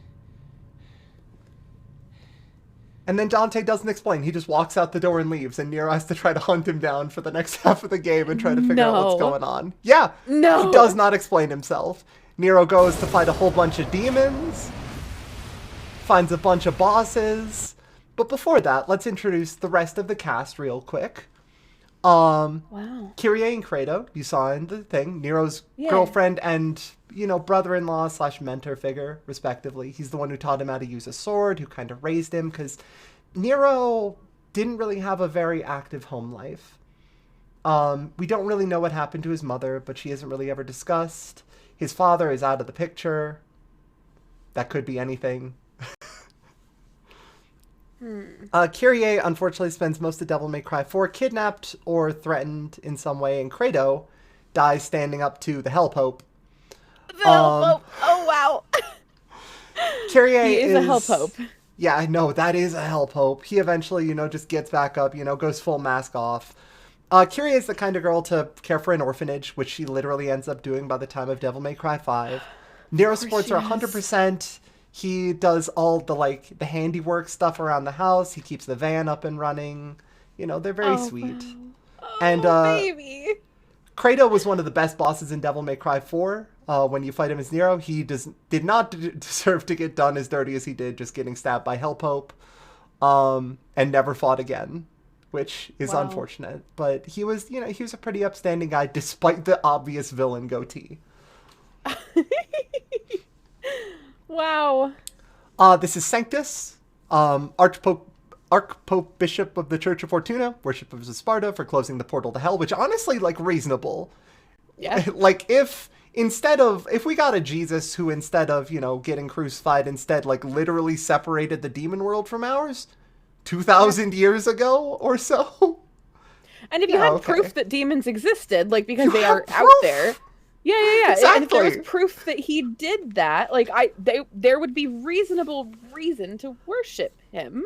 The Temen Negru popped up in the middle of whatever that other city was, 10 years ago at this point, however long ago. It was not that long. No. He wants to bring more people to the church by creating an actual, honest-to-God, false flag demon invasion that he can save them from. Oh. Yeah, so his thing is oh, well, the people are not really coming, the kids aren't coming to church, but what if an angel saved them from a demon? So their plan was, they created a bunch of angelic armors that they then haunted with demons that were under their control. Mm-hmm. And they created an army of these that are, because they're armored, more powerful than the other demons. And then they created a small army of demons, little gates that actually opened up to let demons into the city. And then the Pope would show up on the giant statue that they bring to life with holy power, which is actually demonic power in this case, but he's lying. Don't worry about it. Fine, yeah. And if I was I've written it here, but if I was being attacked by demons and the Pope showed up writing Christ the Redeemer and just smacked them away, I would probably say a couple of Hail Marys at least. Just a minimum. If Pope John Paul showed up in the middle of Chicago writing Christ the Redeemer and just backslapped a Godzilla, yeah, I would probably go to church once. Well, once, at least. At least once. Yeah. So yeah, he sought the power of Sparta because the power of Sparta would allow him to be, the head of the new powerful church. Imagine if the Spear of Longinus just gave you all of Jesus's magic powers. That's more or less what we're going with here. Does it not? I've watched Evangelion. Does it not? Yeah, I'm not super clear on this. According to Legends of Tomorrow, it controls reality. So I think we're at least 4 out of 10. Yeah. The Pope is the main antagonist of the game. Okay. This boy, I love. Angus. Angus. So this is Agnus, and he's terrible. Agnus is the fucking worst. He is the slimiest man. Okay. He's the local demon scientist for the church that built the hell portal, constructed the Legion of Angelic Armors. Absolute bastard, man. Comically evil. Literally gives monologues in the middle of everything. Has a pronounced stutter as just a character thing. Nero mocks it once, which honestly, Nero, not cool. But he was trying to kill him at the time, so I can almost kind of understand. But there are more things to mock him about, the whack-ass hairstyle. Come on. Yeah. It looks like he hasn't washed it in 4 weeks. Oh, yeah. And his pants and it's just a lot. He's a lot. There's a lot here. Yeah. He does have a devil trigger as a result of his devil research. He turns into a bug. We could make fun of him for that. So he has a devil trigger because of his research. Yes. All of the people in the church have been infused with demonic energy. Okay. Not Nero, who has that sort of demon energy naturally. Okay. That could be any reason. Who knows? Yeah. But he is a lover of theater. He's a messy bitch that lives for drama. He's the absolute worst. He kidnaps Kyrie. He reassembles the Yamato, or tries to. Nero kind of finishes the job. Tries to get Nero for research studies, and is just generally fascinated by demons in general. when Dante walks up, kind of big chatting with him, Yeah. he more gets along with him than actually like actively wants to fight him, because this is a actual canonically son of Jesus, essentially. Like, imagine Jesus had a kid, and imagine he's still walking around, and you could just say hi and study his Jesus powers. That's what we're getting at. Okay. And every operation needs at least one mad scientist on the payroll, or what are you even doing with the budget? He has canonically fucked at least once. Yeah, okay. So I want to show off a little bit more of Devil May Cry 4, including quite possibly the best cutscene in the entire series up to this point. Trish does show up in this game. She actually gives the church the Sparta just to get in good with them and to try to figure out what they're doing. The sword. Okay. Yeah, the one that she kept after Devil May Cry 1. She's been hanging around with Dante. She hands them the sword to kind of be like, look, I brought you the Spear of Longinus. Would you please let me into the church? And they're just like, my God. You know what? Normally we have like a vetting process, but you did bring us the Spear of Longinus. Yeah. So like, maybe that's okay. We have a lot of stuff going on. Eventually, we cut to Kratos and Agnus caring for the Hell Pope, who has been revived with glowing red eyes at one point. Don't worry about it. That's a perfectly angelic thing to do. Very holy matters. Oh, yeah. Yeah. And, okay. There is a dice puzzle for some fucking reason. I don't know who they put on staff that thought this was a good idea. I need to talk to them. I just need to speak to them once. They had to make a mission, but did they need to make this mission? No. So, Nero finds Agnus and demands some answers for him. Where is Kyrie? What is going on? Why are there demons everywhere? And Agnus actually has a bit of a chat with him after he breaks the wall to him to actually talk and say hi. Yeah.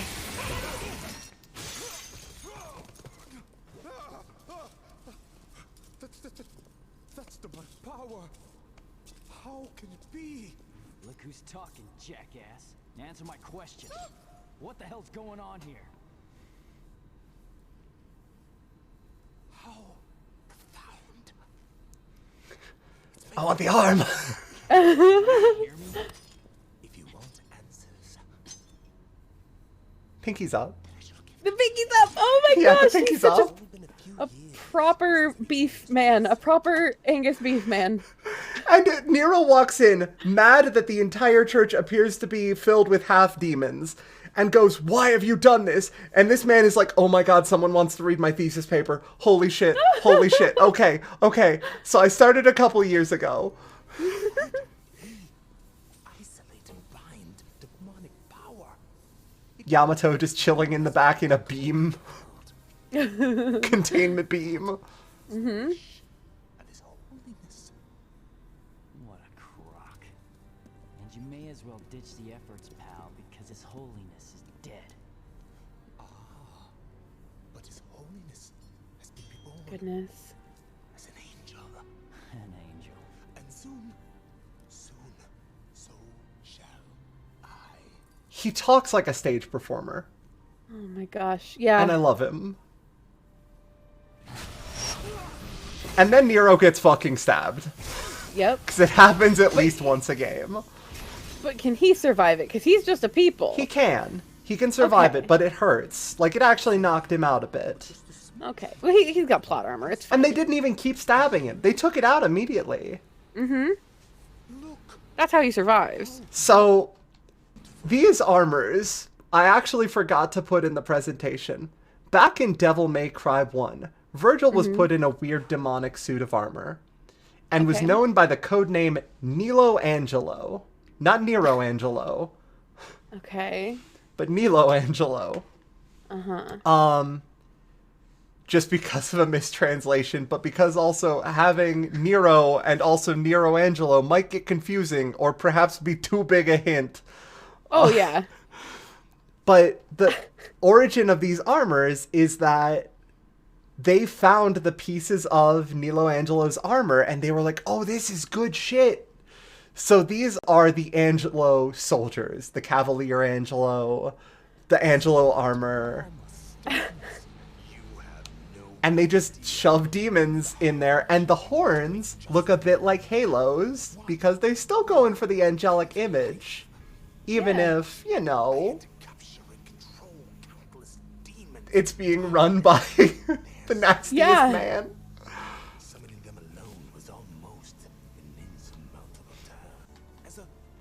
So we fast forward a little bit through his speech in which he's just explaining, Yeah.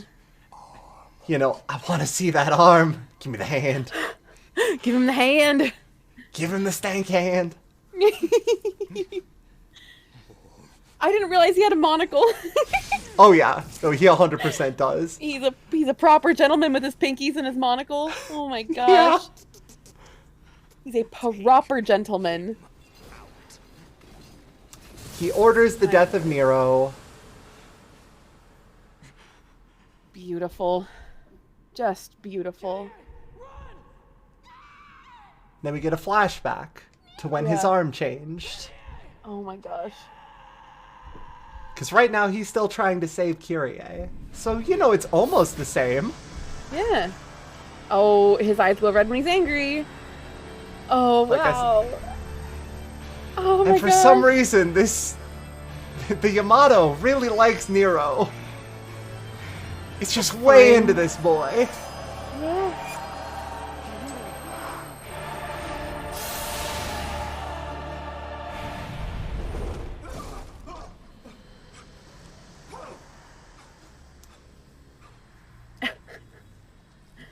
Beautiful.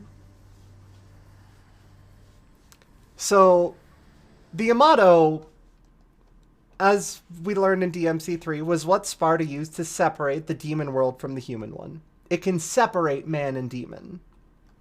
So what happens when you give the Yamato to a kid who has some sort of demonic energy in him, right? Mm-hmm. The answer, apparently, is he gets a stand! He got a stando. He gets a stand! Amazing. Amazing. A giant glowing blue stand. That's Star Platinum.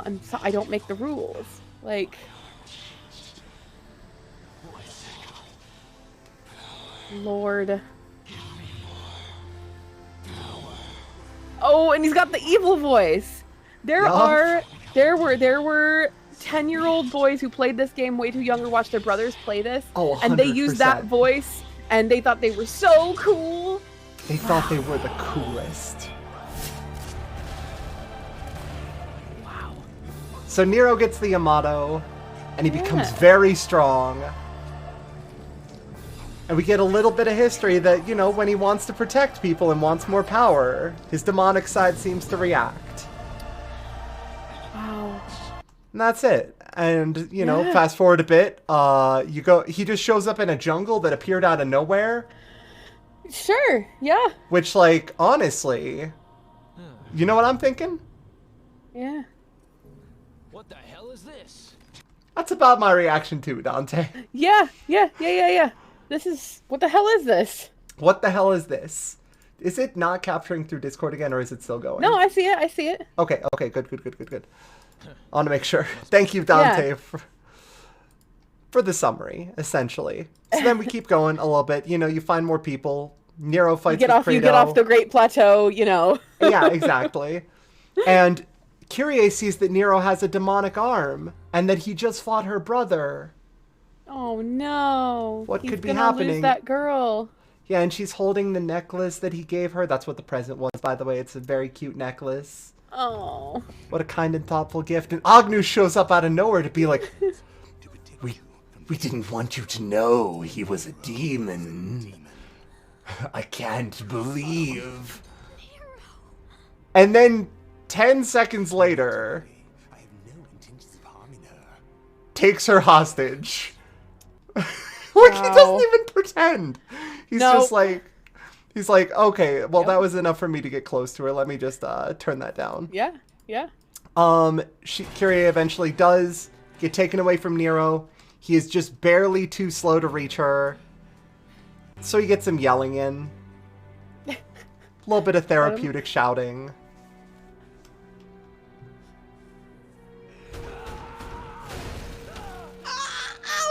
Oh, wow.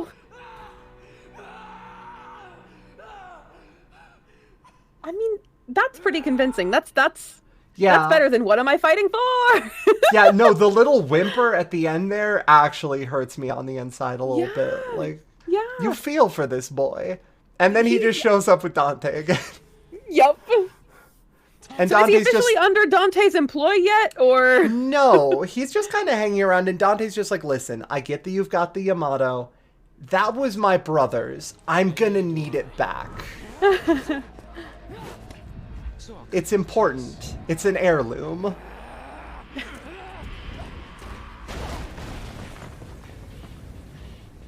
I'm here for the sword. Your point being?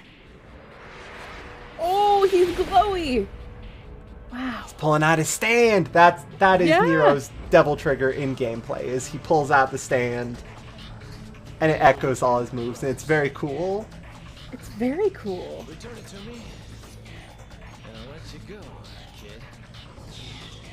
Well, that's how you see me think you're like a pretty pig when I kick your ass.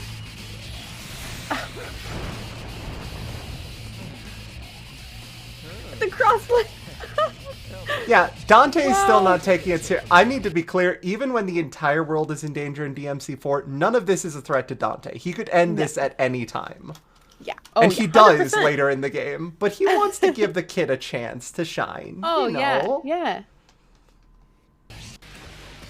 And then you actually have a boss fight with Dante for real. And this is mean, because Dante starts using all the tricks he has, including the perfect guard, the shooting his guns very fast, the teleporting. Anything you can do, Dante does to you in this boss fight, and it sucks, and I love it. Oh yeah, the jungle, the castle in the snowy mountains, you know, the whole 9 yards. Yeah. So they fight, they just kind of say, okay, well, that was very polite of you, we're going to go our separate ways. We find out Trish has been here. Okay. Joey, thank you so much for the raid. I appreciate it. Hope you're doing well. And Nero fights the Pope. You know, tries to get Kyrie back. Yeah. Gets a couple good hits in. Sometimes you just need to fight a holy man.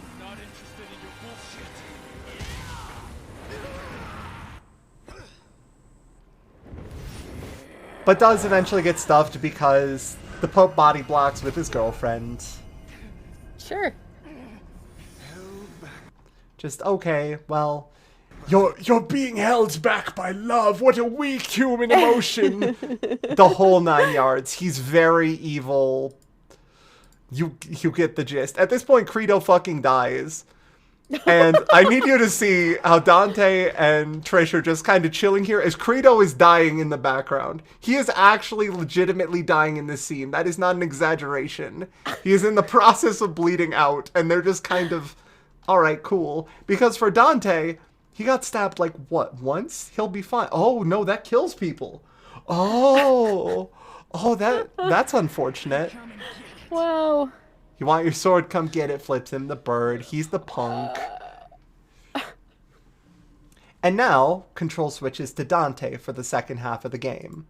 Credo explains the situation. Dante takes over a sense of obligation or nobility or what have you. And he goes backwards through the entire game and kills every boss that Nero was only able to fight off. And he does it all in a method that suggests it is all but effortless. And then he does this. Here's the reason I think that Dante is not fucked, by the way. To be clear.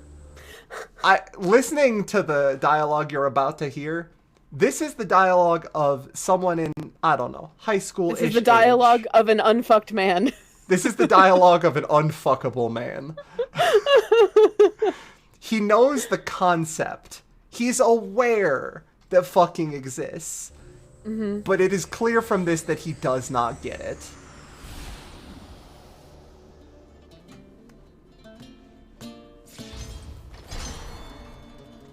The music. Oh, yeah. First he whips it out, then he thrusts it with great force. Wow. And I just can't get over this music. Oh yeah, it's fantastic. Every angle it penetrates. Until with great strength he thrusts it in. He rams it in, of course. Wow. Dante, you You can't. Buddy. Oh, God. In the end, we are all satisfied, and you are set free. The Lucifer, the weapon he is showing off, creates exploding swords, but also... What, Dante, what the fuck are you talking about? Dante, what the fuck are you talking about? That's awful. That's so bad. I love it so much. Again, he knows what it is. He's got the general idea. He's read about it, you know? He's read about it. Yeah, yeah. God, that's so that's absolutely, I can't get over that. Oh my God. Okay. That was It's a lot. Dante. That's Dante. That's Dante. And there's Christ the Redeemer floating in the background as animated by the Pope. He just goes back to normal. His gloves, the two missing fingers, so he can snap. Oh, of course. And then we get my actual favorite cutscene in the entire fucking game. Okay. I need you to understand that this happens apropos of absolutely nothing. Agnus does technically exist somewhere in the world. Dante, adventuring through the castle, is likely to find him at some point. Everything that happens here happens when you walk through an ordinary door. Oh my gosh. Okay, I'm going to listen very closely. I'm going to turn it up because I love this cutscene so much. Yeah, yeah. It was my assumption that those demons would prove far inferior in the face of your tactics.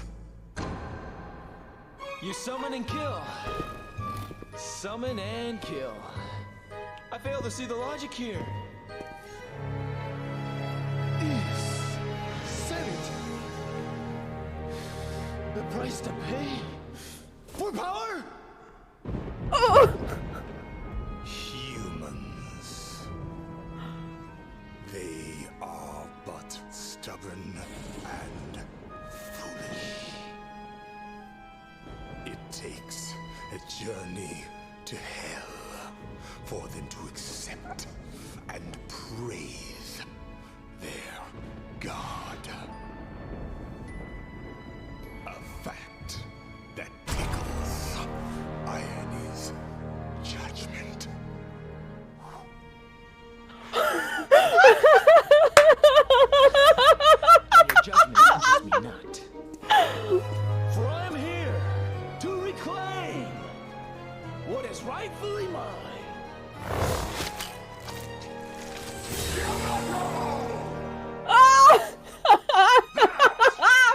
Is what you think. It's Kabuki. And that is why It's theater. I wait in your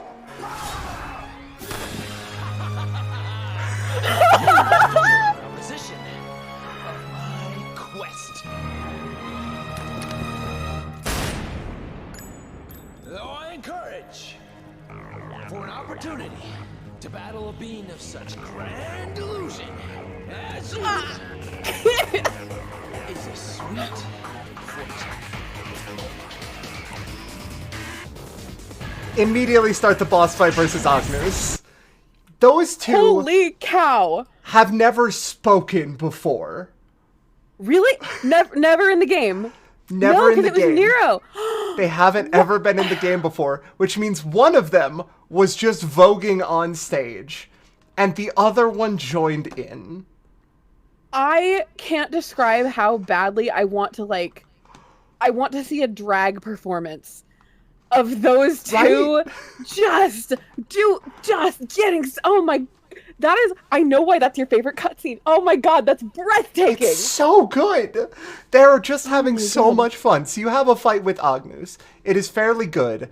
There is a video of somebody doing this fight on the hardest difficulty without touching the ground. Oh my God. In that's fact, incredible. I almost want to show that because that's a pretty good example of absolutely high-tier please. Devil May Cry. Desperately want to see that. Oh So my Dongari God. is one of the best like Devil May Cry players. Period. Yeah. Apparently there are a lot of bosses that he has done without touching the ground. But we'll just fast forward to the Agnus part here really quick. So he plays the cutscene before the actual fight, because of course it would be sacrilege not to. Oh my gosh. So, when you get good enough at the game, this is what it starts to look like. He just starts flying. It's DBZ after a point. Like, you get good enough at the video game and you just start teleporting around. Agnus is technically trying to attack in the background here. Also, this is the actual in-game music. Wow. This is Dante's theme for Devil May Cry 4. And you know, he's trying. He's trying his hardest. But it's just trying not quite to attack, working out. But no, because this is Dante. It's Dante. It doesn't get better. Oh my god. We set the Dante to puree.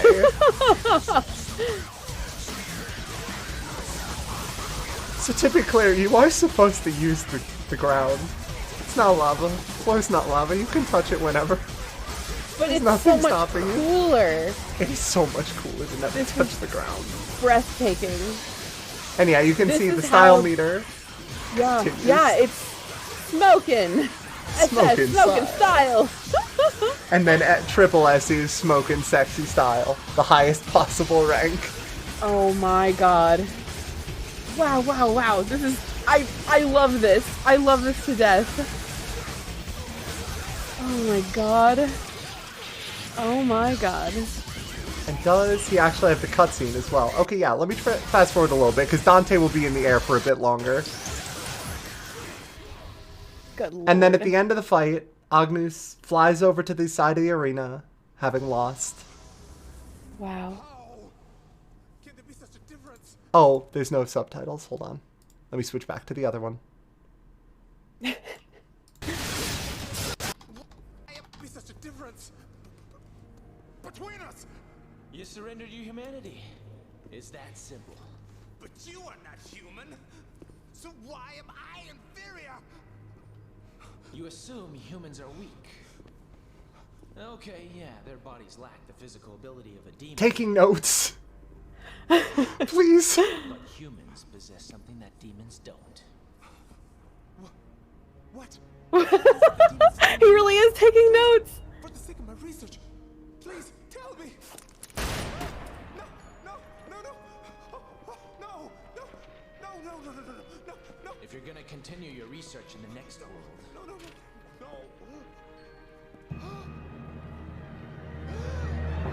do your homework first. Oh my god. And so Agnus dies. Oh my god.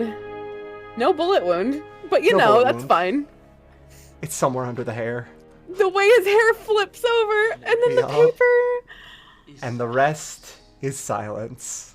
He takes a bow.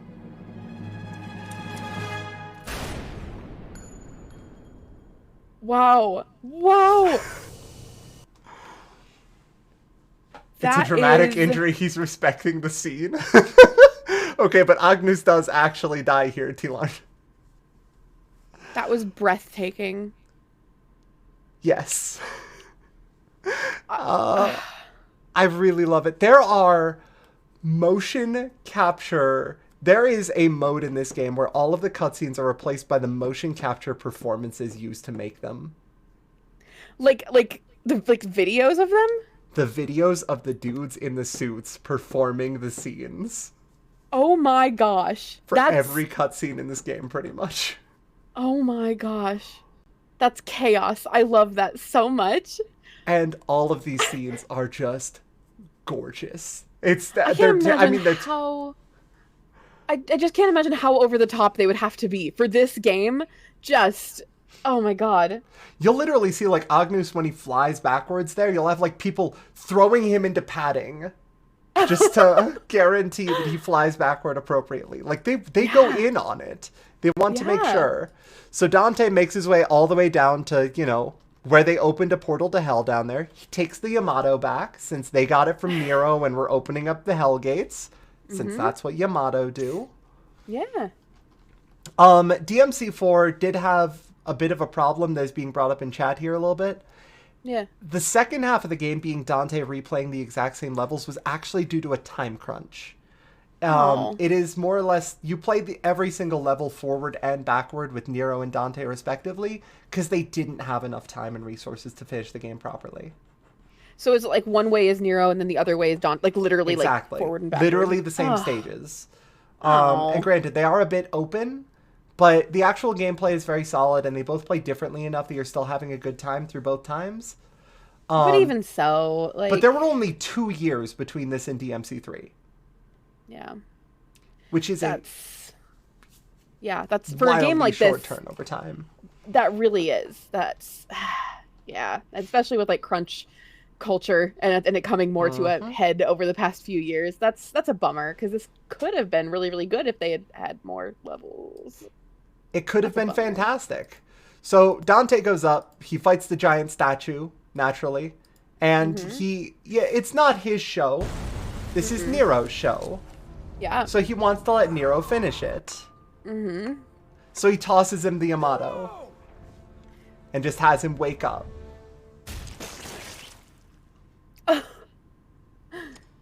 Nero fights his way out of the meat.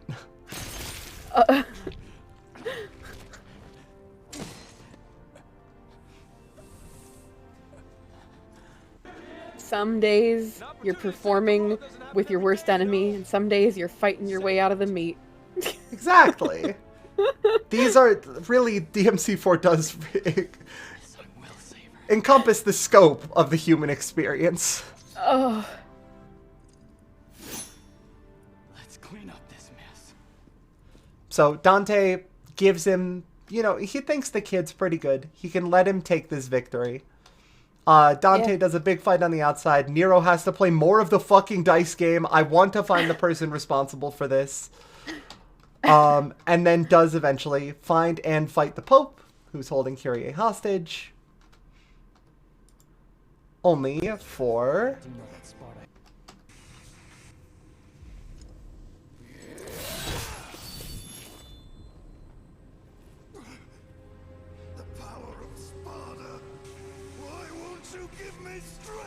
That is the Sparta, by the way. It looks like the Soul Edge. The thing is huge.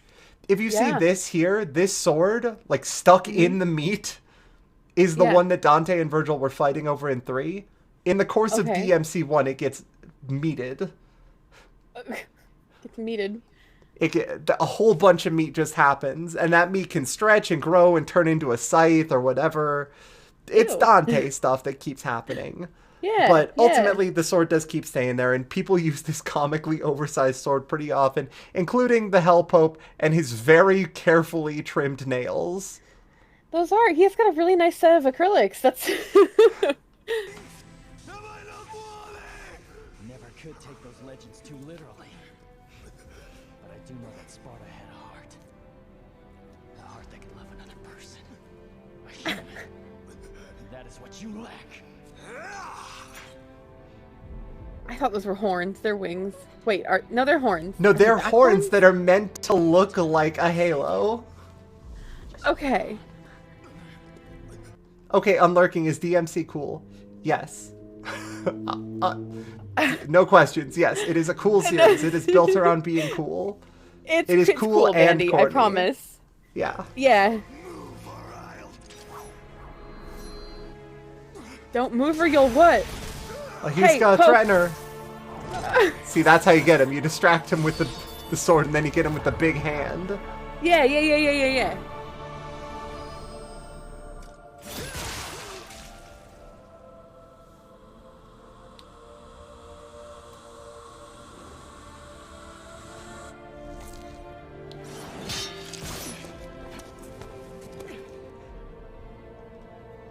And he caught her.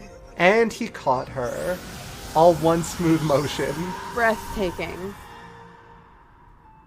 Positively breathtaking. Oh. And her hair is down. To show that she's disheveled and been through a lot. Yeah. Oh. It's like third base for a Japanese game.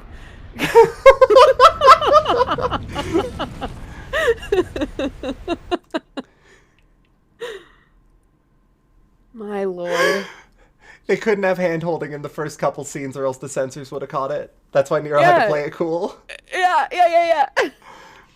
So after being vaporized, the Pope possesses the statue proper. And Nero crushes its head in real time. Gosh. Just kind of leaves. You know, Dante's like, you know what? What? You looking for an apology? Well, how long am I gonna have to wait for it?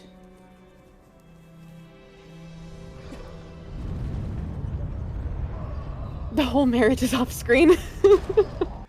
We don't even know if they're married or not. We know that they're more or less living together by the time of DMC5. But in a bit of a weird move, and I think it's probably just that maybe they just didn't model it, Kyrie doesn't show up in DMC5. She's only heard. She is either off screen or on the phone at all times. She's either in the next room over or he calls her on the phone. Oh my god. That's so funny. What church will officiate their wedding? I mean, any other one. This one is not doing super well. Oh my god.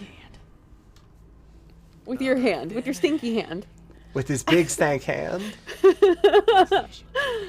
Oh my god.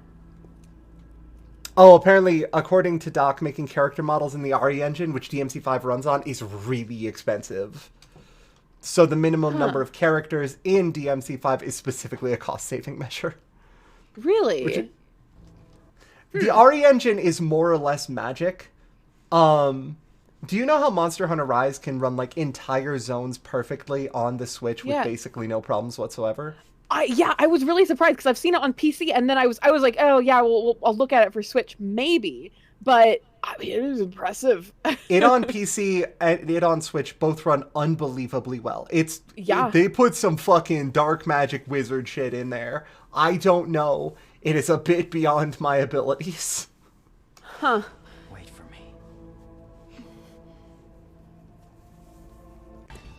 I always hated that you made.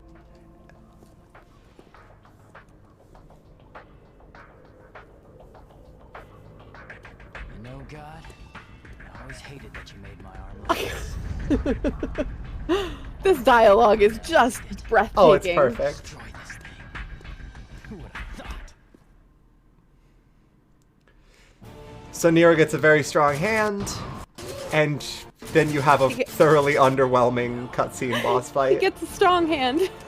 Oh no, yeah, it gets the strongest. He uses his big ghost hand to grab Christ the Redeemer and shatter its head. It's Bayonetta big. That's his hair hand. He has a wicked weave, yeah. Yeah. The Jesus statue changes his face. It's beautiful.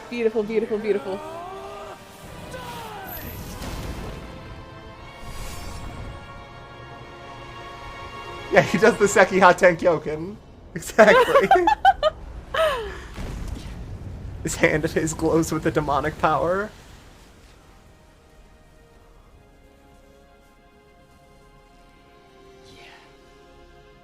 The little fist pump. Yeah, that's... Yeah. Nero and Dante have a little chat. Nero's like, you know what? Maybe I was being a bit of a dick. You said this sword was your brother's. I get it. But that'd be out of character. Maybe you should just throw an insult my way instead. So where is Virgil in this? Where did he go again? Hell. Okay. I'm just double checking. And at some point, they managed to fish the broken fragments of Yamato out of hell. So Virgil's weaponless in hell. Okay. Alright. Sweat it. I had my reasons for helping. Take care of yourself. I was so like focused on what was going on up here that... Yeah. Wait, and also, hire me. Wait, where is... Yeah, you know what? No, Nero's gonna be with Kyrie. It's fine. They'll keep in touch. But no, you know what? This meant a lot to you. You get to keep the Yamato. That's the only kind of gift worth giving. I want to entrust it to you, so I am. What you do from here is your call. Hey, Dante. we meet again?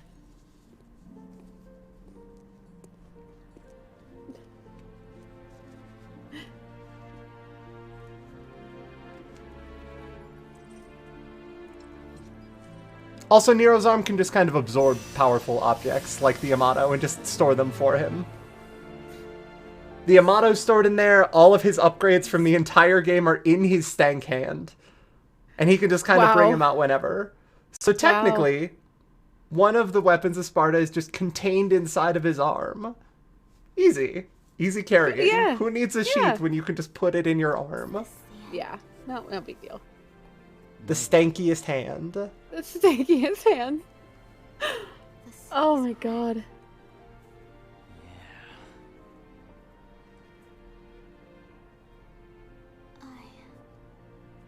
I am still alive, right? Yeah. You both are. Kyrie, if I'm a demon and not a human anymore, is this what you want? Nero, you're you, and it's you I want to be with.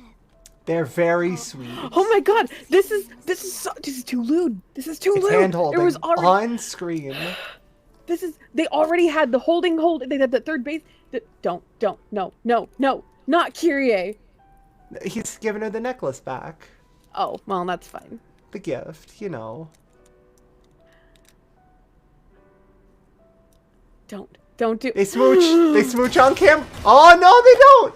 See, surprise. They had an audience full of the enemies. So now you have the traditional. During the credits, you have to fight off a bunch of enemies. Oh, naturally. Yeah. Is that Johnny Young Bosch? Oh, absolutely, Joe. Oh my god. Oh my god. This is breathtaking.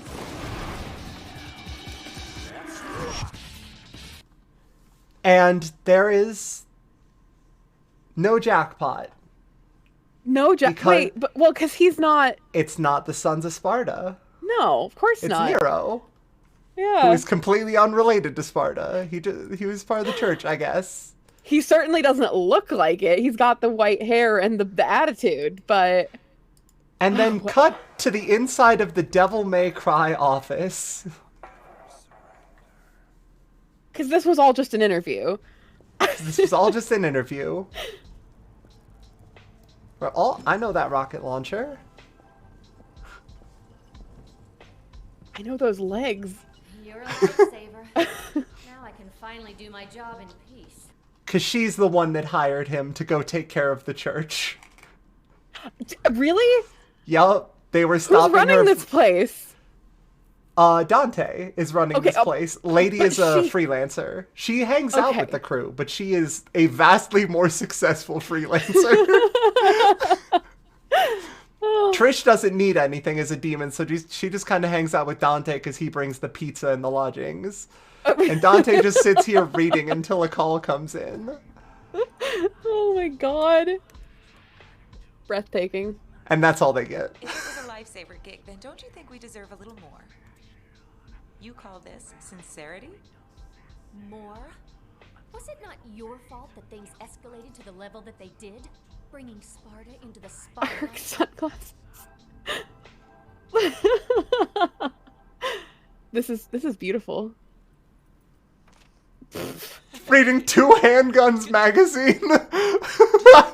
Oh my god! Too, Dante. Yeah, well, we take what we can get, right? Well,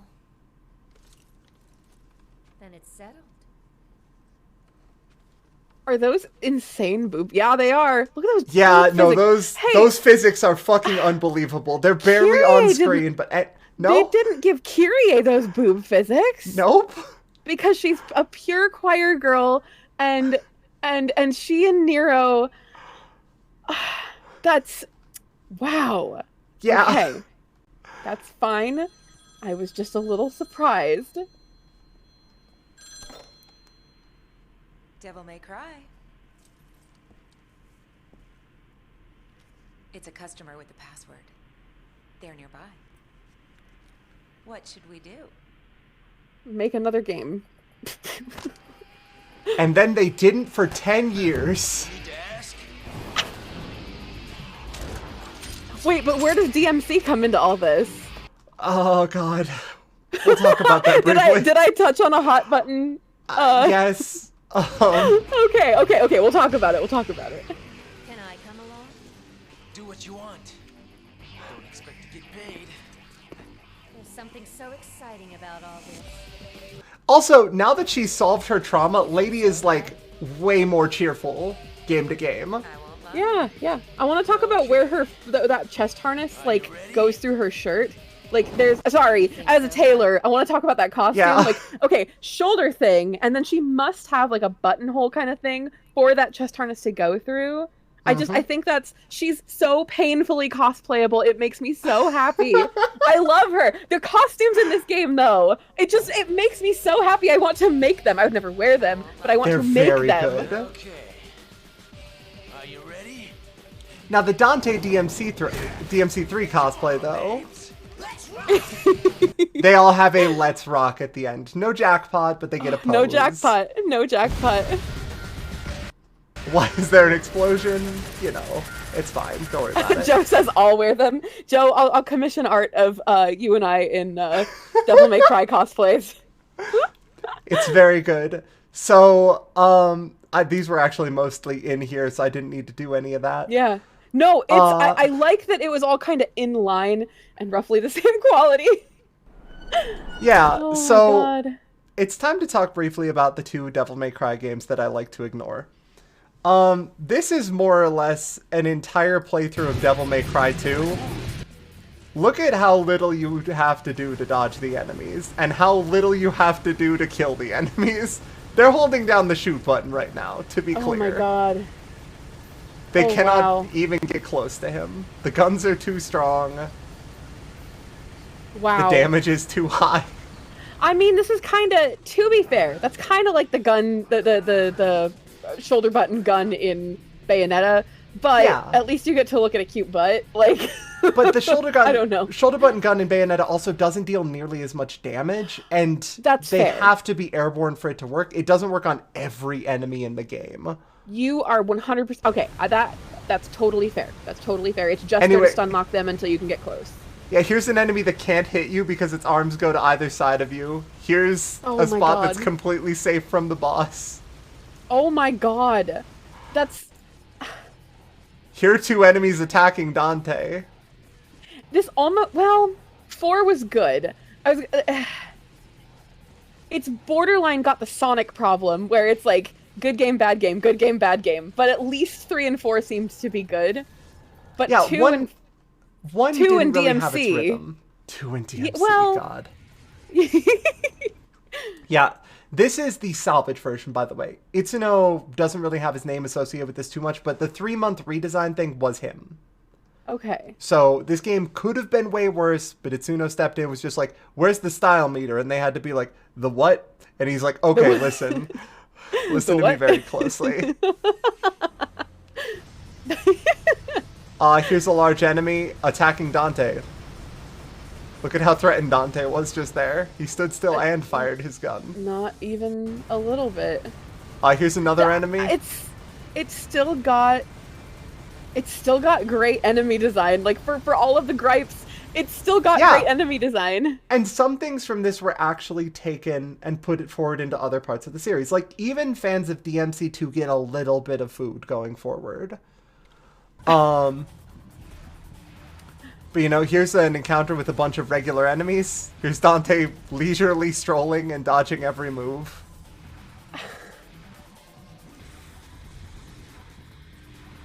Watching the health bars and the gun damage, Bob. I'm watching. Goodness. That really does just do buckets. Yep. Oh god, Dante actually got hit. There is a mechanic in this game that does come back in some form in Devil May Cry 5. Where if you're under 10% health and you activate Devil Trigger, it becomes way more powerful. Nobody knows it exists because nobody gets below 10% health. Fair enough. Yeah, also, in DMC4, they have a bunch of DLCs that allow you to play as Lady, as Trish, as Virgil, even though Virgil wasn't there. Does it just, okay, is it just the voice, like, are the voices all Dante? No, it's still, they fully voice act. They have an entirely different moveset. It's not just a costume. They all have completely different gameplay styles that mix it up fully. Okay. For Lady, it's like a satisfying version of this. Like, imagine those DMC3 cutscenes where she just beat up a lot of guys. Yeah. Oh my god. It's better than this. So this is Devil May Cry 2. There is a boss that sits on the counter shooting at you, and his little minions try to get you. You can stand behind the counter and shoot his ass for 2 minutes, and it's over. Anyway, then he has a version on a throne where he does the same thing. You can stand on the throne. God.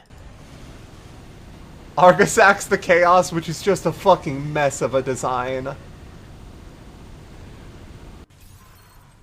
And then the final boss, which apparently is actually pretty good.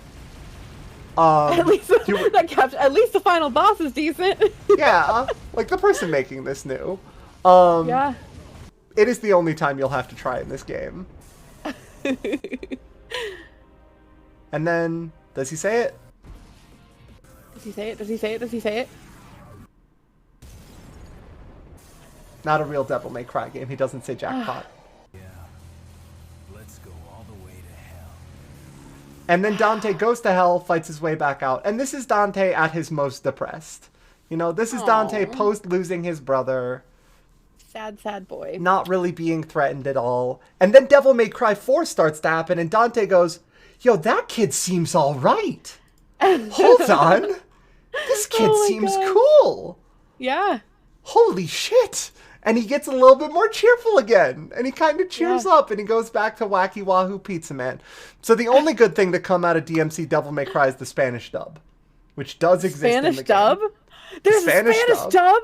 The Spanish oh my god! I grew up watching a fair amount of Telemundo because my mom's a Spanish teacher. I don't know a lot of Spanish, but boy fucking howdy, do I love me some Spanish dramas. So this is gonna be very close. I'm excited. Okay, here we go. So it is time to meet Dante, el exterminador de demonios. Dante. I'm so excited. I'm gonna have to show this to my mom tomorrow. I would not recommend that, based only on the dialogue.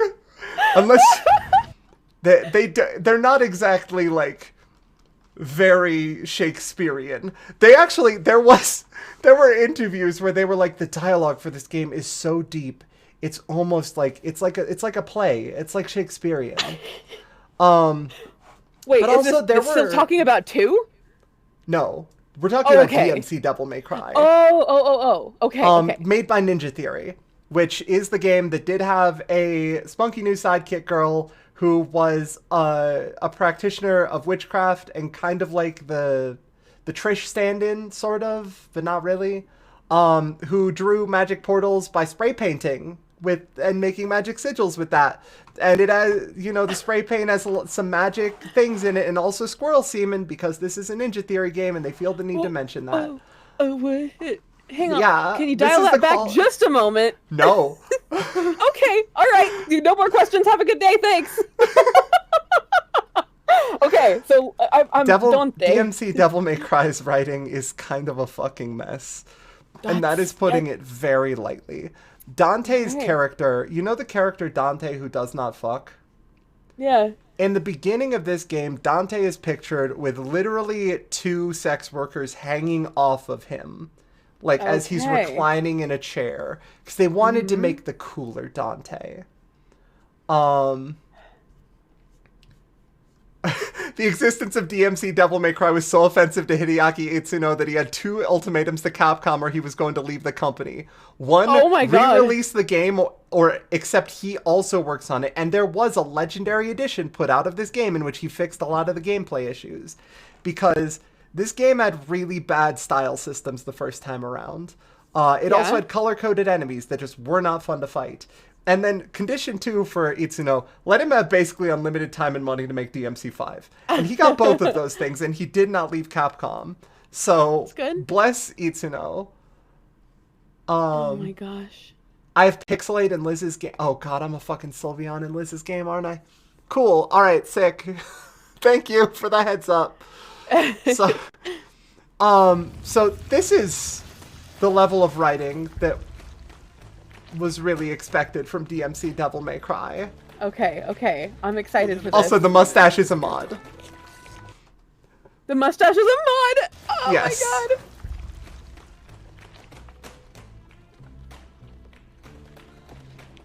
Tú debes de ser el ingrediente secreto. ¿Quién eres? Soy tu cita para el baile, saco de mierda. Saco de mierda! Oh my god! Now, one thing I will give to DMC Devil May Cry, the environmental design is fucking gorgeous. Like, the boss flexing, essentially, and all of the columns around here kind of shifting out to create a power halo. Great. Fantastic. Anyway, this is the succubus. She is my god, and literally... the music! The music is also a mod. But it's so good. It is perfect. So the entire purpose of Succubus within the plot is Mundus, the villain from DMC1. This time he's a capitalist, because that's very evil. And he has a wife who is a sex worker who he does the fuck with lots, and she's carrying his demon baby. He does the fuck with. He does the fuck with. And there is a character named Bob Barbas, who is very blatantly a Bill O'Reilly XP, and you beat the shit out of him, and he's a computer.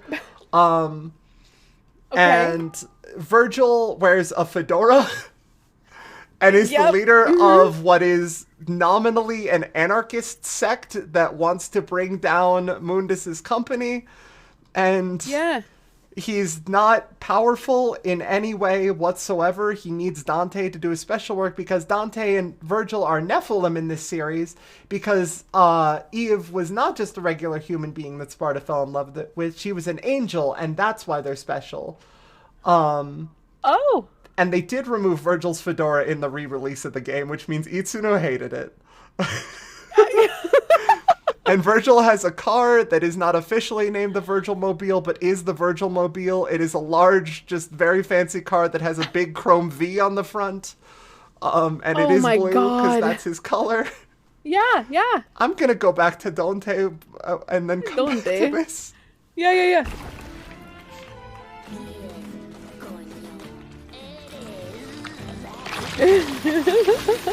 Fallaste. Mi nombre, por cierto, es Dante. Hijo de Esparta. Y de Eva.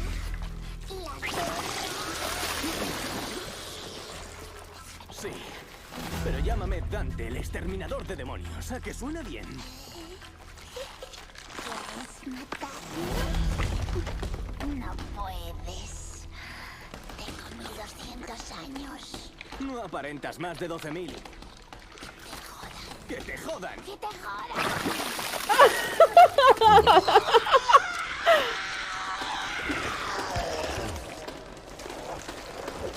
Gorgeous. So in English, that is just, oh, you're 2,000 years old. You don't look a day over 200 or like 2 million, and just fuck you, fuck you, fuck you. That's the level of Shakespearean dialogue we're on. At one point in this game, just to complete the character assassination and content warning, this is still pretty gross even by DMC Devil May Cry standards. I mean gross ethically in addition to being gross physically. Virgil kills Mundus's kid. By shooting his lover through the stomach with a sniper round and then shooting her in the head with a sniper round. And acting satisfied about this. Like, Virgil is meant to be a villain very blatantly, but it also kind of mixes messages there. There's a weird, the stereotype of the magical black man? There's one of those that shows up out of nowhere. Great.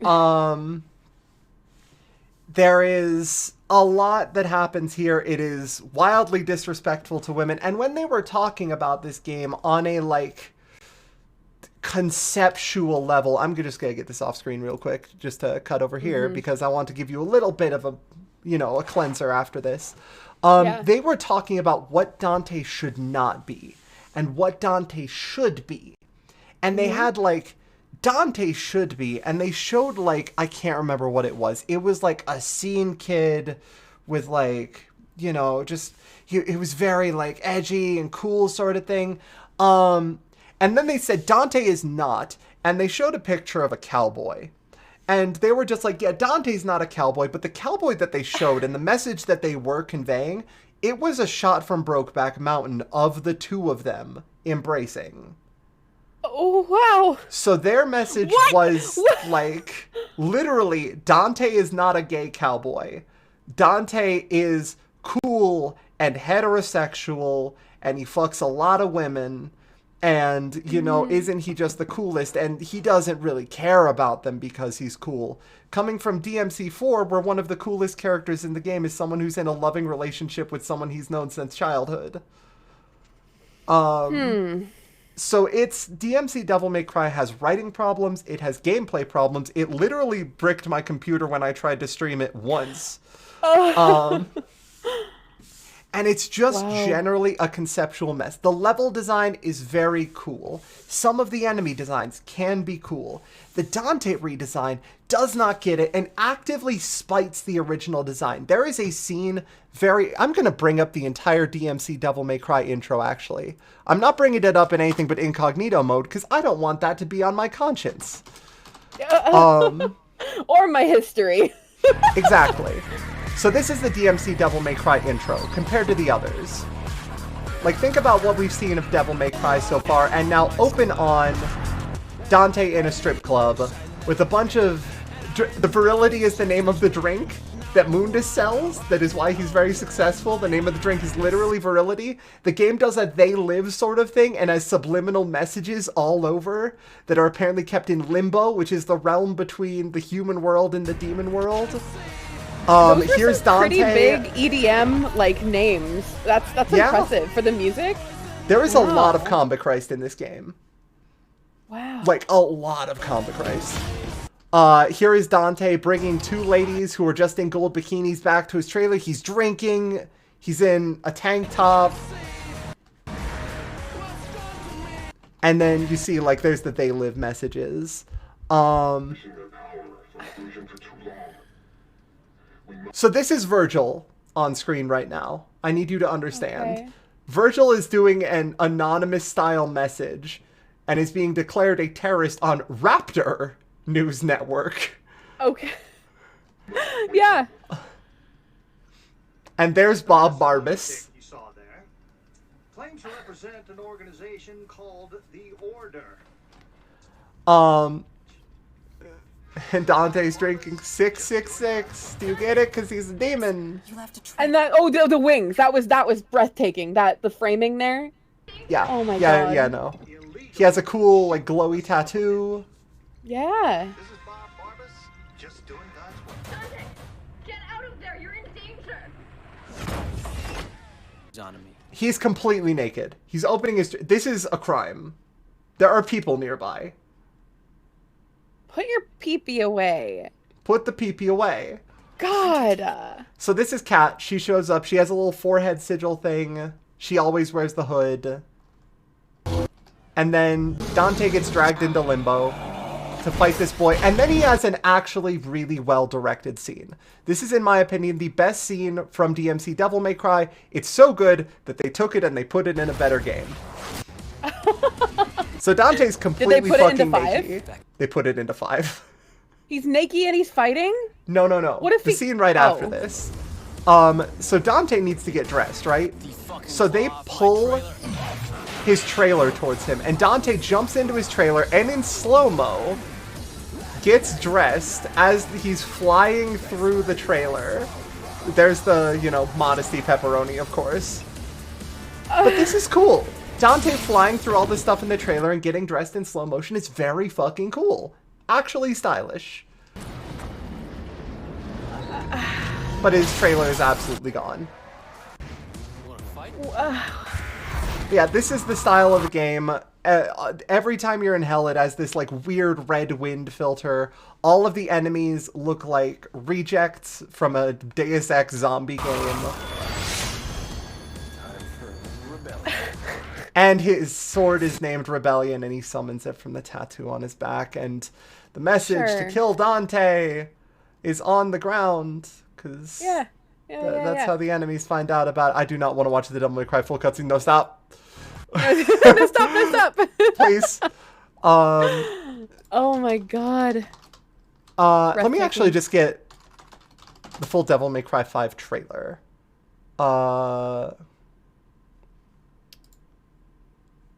Actually, you know what? This is a pretty good reveal trailer. So after DMC Devil May Cry and just the absolute, like, it massacred Virgil's character, because Virgil, who was powerless and needed Dante throughout the entire game to do everything for him, because he couldn't do it for reasons, I guess. At the end of the game, he is suddenly able to fight Dante one-to-one with no problems whatsoever. There's been no change to his character. He's just suddenly strong enough to do it. Cat has to just sit by and beg them to stop fighting because they're family and they shouldn't. Mundus is already dead by this point. Virgil is saying Mundus is out of the way. It's time for us to rule humanity, which was never Virgil's entire thing. Virgil was his rival who was trying to get power out of a deep-seated insecurity stemming from what happened between him and his parents back in the day. Okay. Meanwhile, the other Virgil is an anarchist who in name, who the moment that he succeeds in overthrowing the current power structure, immediately plans to take the power for himself, which is how the writers see anarchists in general. Okay. It's very clear that they think the anarchy, in the terms of that they're using, is only being used as a stepping stone to achieve power for the people who claim to espouse it. So it's got, you know, some writing issues in general. And then in 2018, how many years after DMC Devil May Cry, when we were convinced the series was dead?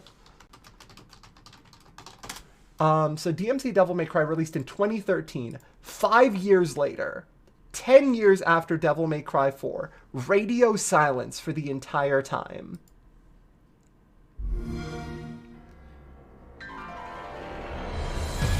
We get this out of nowhere. This is a character from the anime, but they changed him to be a black man for no apparent reason. Okay. We've known each other a long time. Hold the line! Well, DMC for... It's like, oh my god, this is so edgy. Like, there's a giant demon man and... This much trouble. You gonna make it through this? And then Capcom's making this.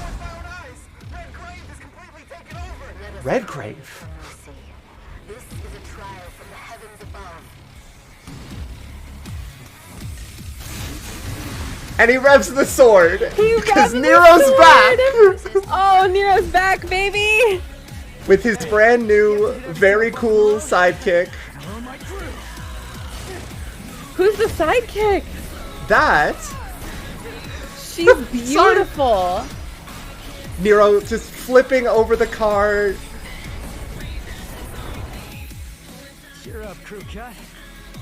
Nero is armless and has to use a mechanical arm for some reason. What's going on? Who could say? But he's still wrestling. To answer your question, by the way, that is Nico. She is the reason we know that Agnus fucked at least once, because that's his kid. She's the daughter of Theater Man. What? No chit-chat or monologue? Just getting right to the point, huh?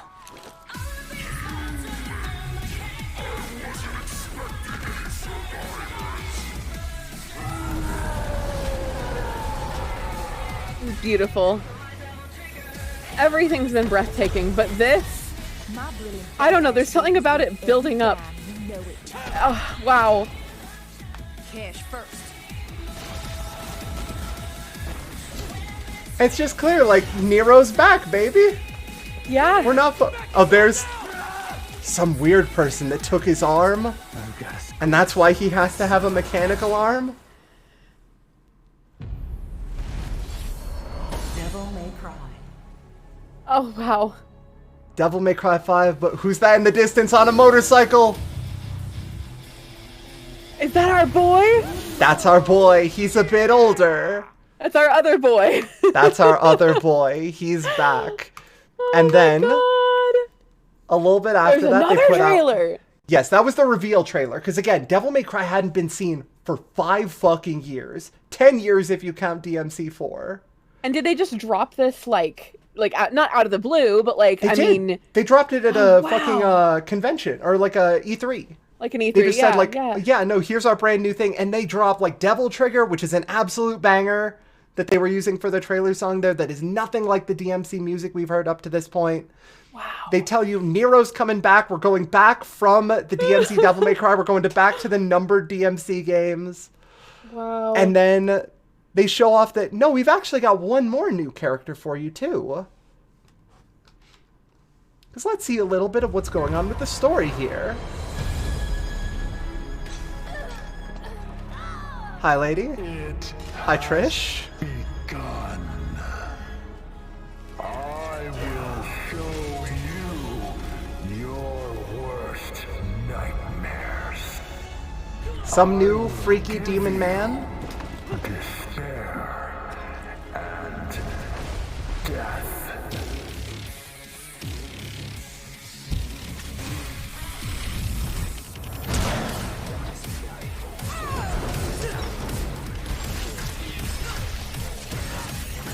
And you got Nero. He's got all the moves back. He's got the wrestling. He's got the revable sword. He's having so much fun. He's got time stop.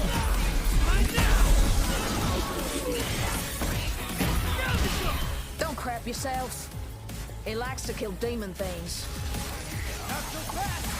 That's why I built him that well-functioning arm. To kick demon ass. Let's go for a walk, little chickie. Get lit. Hey, Emrys. Sorry, other Emrys. Oh, hey, Emrys. I think we should split into two. I was like, hey, yeah, I'm here. Cover more ground. Good idea. And then we have some weird guy that looks like Adam Driver. Oh, he does look like Adam Driver. He looks a lot like Adam Driver. You remember when I put Adam Driver in the very first slide? He's oh back. My gosh. Here he is. Oh my god. This is, and weirdly enough, and I'll go over that, do you remember when I said in Devil May Cry we had 4 main enemies and 1 jump ship to Bayonetta? Well, this dude happens to have Big Bird, Night Terror, and tangible human skulls as summons for some reason. Huh. All of the enemies from DMC1, he shows up out of nowhere. His name is just V. And I really, my take, I'm going to pause it briefly, I really like V. I think he's a perfect addition to the cast because he covers a degree of cool we haven't seen so far. We finally have seen cool. Oh my god. He walks with a cane. He has a book full of Edward Blake. Oh my god. Destroy. Teleports around. Oh my god, the snap! Wow! Yup. And there's tangible human skulls, the giant pile of goop. Breathtaking. Absolutely breathtaking.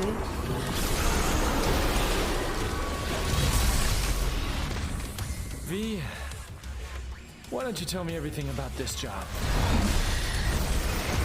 A powerful demon is about to resurrect, and we need your help, Dante.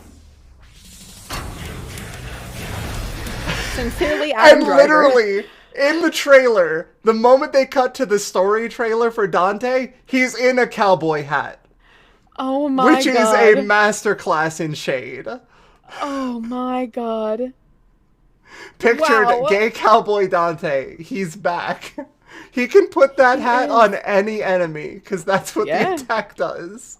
That's beautiful. That's beautiful. I love this. I love this so much. What? Does that mean you're going too? I have a duty to see this through.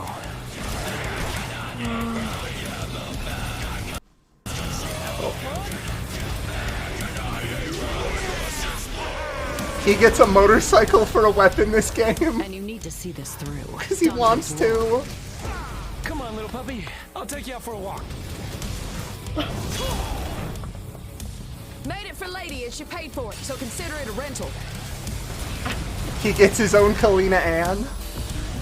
Wow. Does it get its own name? Like the Kalina Ann 2. You're kidding, you're kidding. I'm not, but also you can use both of them at the same time. So you can have the double Kalina Ann. Beautiful. That's beautiful. Hold on, my encoder's apparently having some issues. I love this. This is breathtaking. What's happening now? Get her out of here! This is a bad move! You're just dead weight!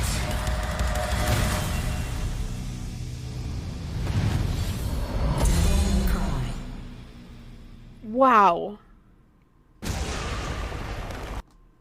And the there is just a combo section of the video at the end there.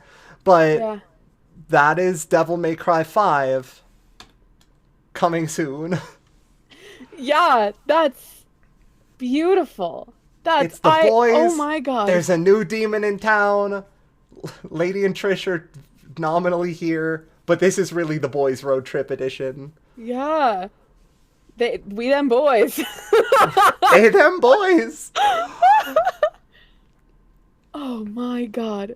So yeah, after ride. DMC Devil May Cry and after all of that silence, going back to the originals and having it be gorgeous and having a new banger of a theme and having a storyline that seems to be going back to the roots of family.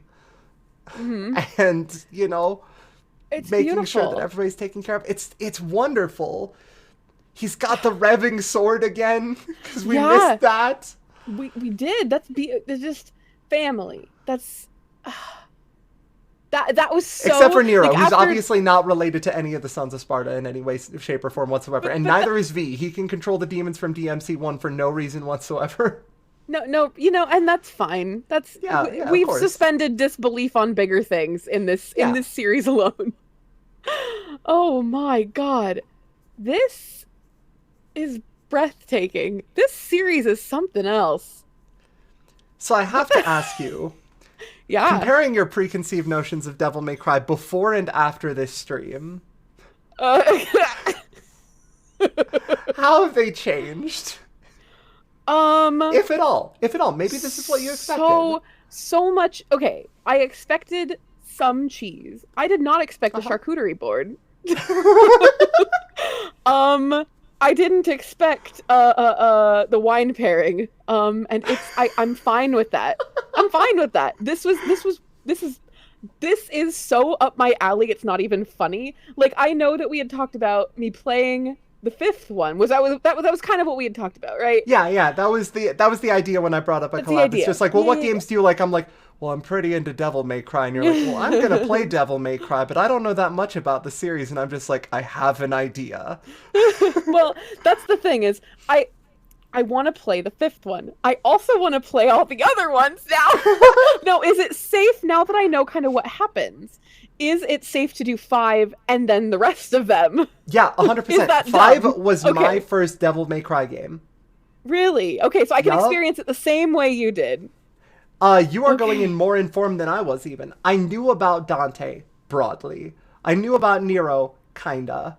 But I had watched, immediately before release, I had watched I can't remember if it was just Wooly and Pat or if it was the Super Best Friends play of Devil May Cry 1, 3, and 4. And I'd seen the series for the first time, and I got to see all of this just as fresh as you have. So you're, actually, now that I think about it, you're going in with about the same experience that I did, but with a bit less, like, combat know-how, if anything. Yeah, I mean, you know, I'll pick it up. This is breathtaking. This is Vidya games. This is Vidya. Devil May Cry really feels like peak Vidya games. It does. It takes itself just seriously enough. It has lots of fun gameplay mechanics, and, you know, it's beautiful. It knows what's a good time. Yeah. This is This is breathtaking, and I am so excited to start. I'm so excited to start it. I'm so excited for you to start it. This is beautiful. This is beautiful. I needed a break because normally I play Final Fantasy on Saturdays, and I've been playing Final Fantasy 9. And it kind of like I just needed a break. Yeah, for and sure. I'm thinking for my Saturday evening, really long overnight streams, like you know, if you sit in on this on this one. Whatever Saturday nights you want to, you don't have to stick around for the whole night because that's late. But I want you there to just ease me into it. Just the first couple hours. Just ease me into it. I want to observe.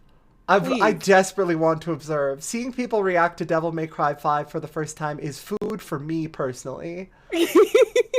This is breathtaking. This is the whole thing from start to finish. First of all, you put together a breathtaking, can we get snaps for this beautiful presentation in chat? Like, this is beautiful. You did beautiful. And then, oh my God, just the games. I love this. This made me immeasurably happy, and I'm so excited to find something this cheesy. Everybody in here is having fun, and they want you to have fun. I want to have fun with this. I'm so excited. I'm so excited.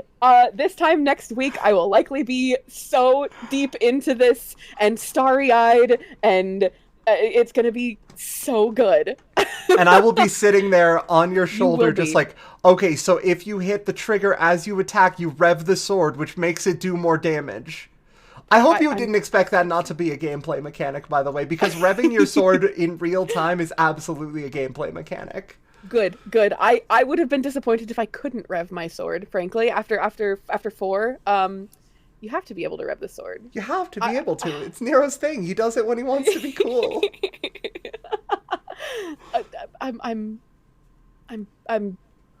I'm beside myself. This is beautiful. Also, definitely produced at a reasonable rate and not made entirely yesterday between 8 and 4 p.m. to a.m. respectively. I couldn't tell, honestly. Like, this is beautiful. Oh my God. This is beautiful. Emily, you put together something wonderful. Well, I'm very glad you enjoyed it. And chat, thank you all for watching as well. I hope you all had a great time. And if any of you buy DMC and become convinced that this is the game series that you now also love because of this, I just want you to tell me. Like, I just want you to let me know. Because this is great. I'm so excited because this is gonna be a long play. This might be the first long play I put on YouTube. Honest to God, like I've been trying to figure out what fits, and honestly, this is it. This is my brand. Yeah, I would if you're going to try to go into DMC5. Yeah. And you are interested in trying to see the story firsthand, I would try to stay away from spoilers, just because it is fun in its own right. It's a Devil May Cry, so the story is ancillary to the actual gameplay. But I would say Devil May Cry 5 has the most story out of any of them. It has the most well-crafted story, start to finish. Cool. Yeah. And then you get to see Nero and Dante and Adam Driver, who controls, what if you had to control 4 people at the same time? Yeah. That's, I'm so excited. I'm so excited to see you play it. Yeah, this is going to be great. I'm so jazzed. Yeah. This has been wonderful. Thank you so much for coming on. Yeah, no. Yeah, thank you for having me. I have had a blast, Emily. This has been great. I'm very glad because literally, what happened was listen, if it's between the hours of midnight and 2 a.m. and I'm laying in bed, I'm browsing TikTok until the one lady that says, "You've been scrolling for a while. Check your mental health," comes up and I get mad enough to close my phone. That was happening, and I literally saw 3 or 4 of Emrys's TikToks individually. And I was just like, okay, the algorithm is trying to tell me something. So I popped over to your stream and I was just like, oh, holy shit, this person rules. And I was just like, okay. Oh my god. Let's collab. Oh my god, you're making me blush. I like that my TikTok, my silly little elf things are working, but I really, really appreciate it a lot. Yeah, no, for sure. Because, like, I absolutely could not put the effort into TikTok. There's a reason I haven't uploaded anything. I just can't do it. It's fun. I enjoy doing it, and I like editing things. And I just honestly like VTubing has just. I gush about streaming and VTubing, but I've met some of the most amazing, genuine people, and it's so weird because like when I was telling my mom about it, like I talk to my mom a lot. Talking to my mom about it, she was like, "It's not, it's so weird that you're behind these little avatars." I'm like, "Mom, I've met some of the most genuine, wonderful people doing this the last like 6 months, and it's fantastic." And Emily, it's been so good streaming with you. This has been so fun, and I'm excited to do it again. Same time next week. Likewise, yeah, no, same time next week, same time, same channel. Well, not same channel, Emrys's channel. Other channel. On which note, you all should probably. Sorry about my long ass username. It's fine. I type fast. Oh, good. So you should probably follow Emrys because it's going to be on Emrys's channel. They're going to be the one playing through DMC5. I will just be a terrible gremlin on the shoulder, being like, if you jump, it gives you invulnerability frames.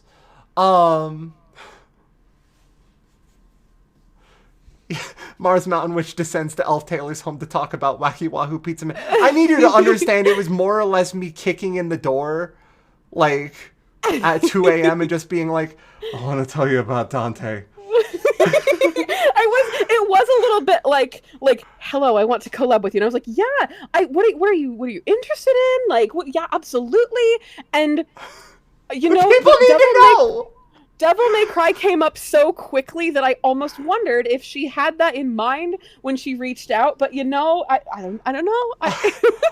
I have Devil May Cry in mind broadly. I have many things broadly in mind. Devil May it's Cry always on the cooking brain. on the back burner. Oh my god, Emily, thank you. It's been absolutely incredible. I think that tonight we're going to host over to, and again, Emrys, thank you so much for joining us. I look forward to your playthrough. Yeah. Ask Emrys about her Destiny. We cannot start on Destiny. I will be here for another 7 hours. I cannot start talking about the lore behind Destiny, or it will not stop. But let's see. I think I'm probably going to host over to Sain, who is one of my VTuber siblings, and has... Oh, but Slow Beef is playing... Okay, I'm just going to go through the list of people I'm following. If any of this sounds interesting to you, go check it out. Sayu is playing Genshin Impact. Author Blues is playing Super Mario 64 Green Demon mod. Miss Shadow Lovely is playing Pokemon Scarlet. Apparently, I am a Pokemon over there because I donated gift sub at some point. Octopimp is playing Donkey Kong Country 2 as part of Donksember. Luxandra is playing Romancing Saga. Slowbeef is playing Sifu. Code is playing Resident Evil 4. Urchin is playing Dead by Daylight. Sawen is playing Scorn, and we're going to host over to him. And Herix is playing Forewarned. Okay, that's everybody I'm currently following that's live that I think I should mention at this time. Let me actually type in raid. Why did he choose an Irish/Gaelic name? You're killing me, my boy. Lots of AEs and AIEs. Yeah. Well, it's spelled Samhin, and it's pronounced like Sawen. Yeah. I can't fucking do it. I'm too stupid for that. I am trying very hard all the time. I try so hard. You do, and it shows. Emily, your channel's a delight. Doc, don't you listen to me just because you know how to pronounce these things. Don't. Oh my gosh. Could be Skathatch if you wanted to make it worse. Yeah, it could be Skathatch. Selling. Gaelic isn't real, it can't hurt you. That's what I say. Man, Gaelic is such a cool language. I wish Ireland was real.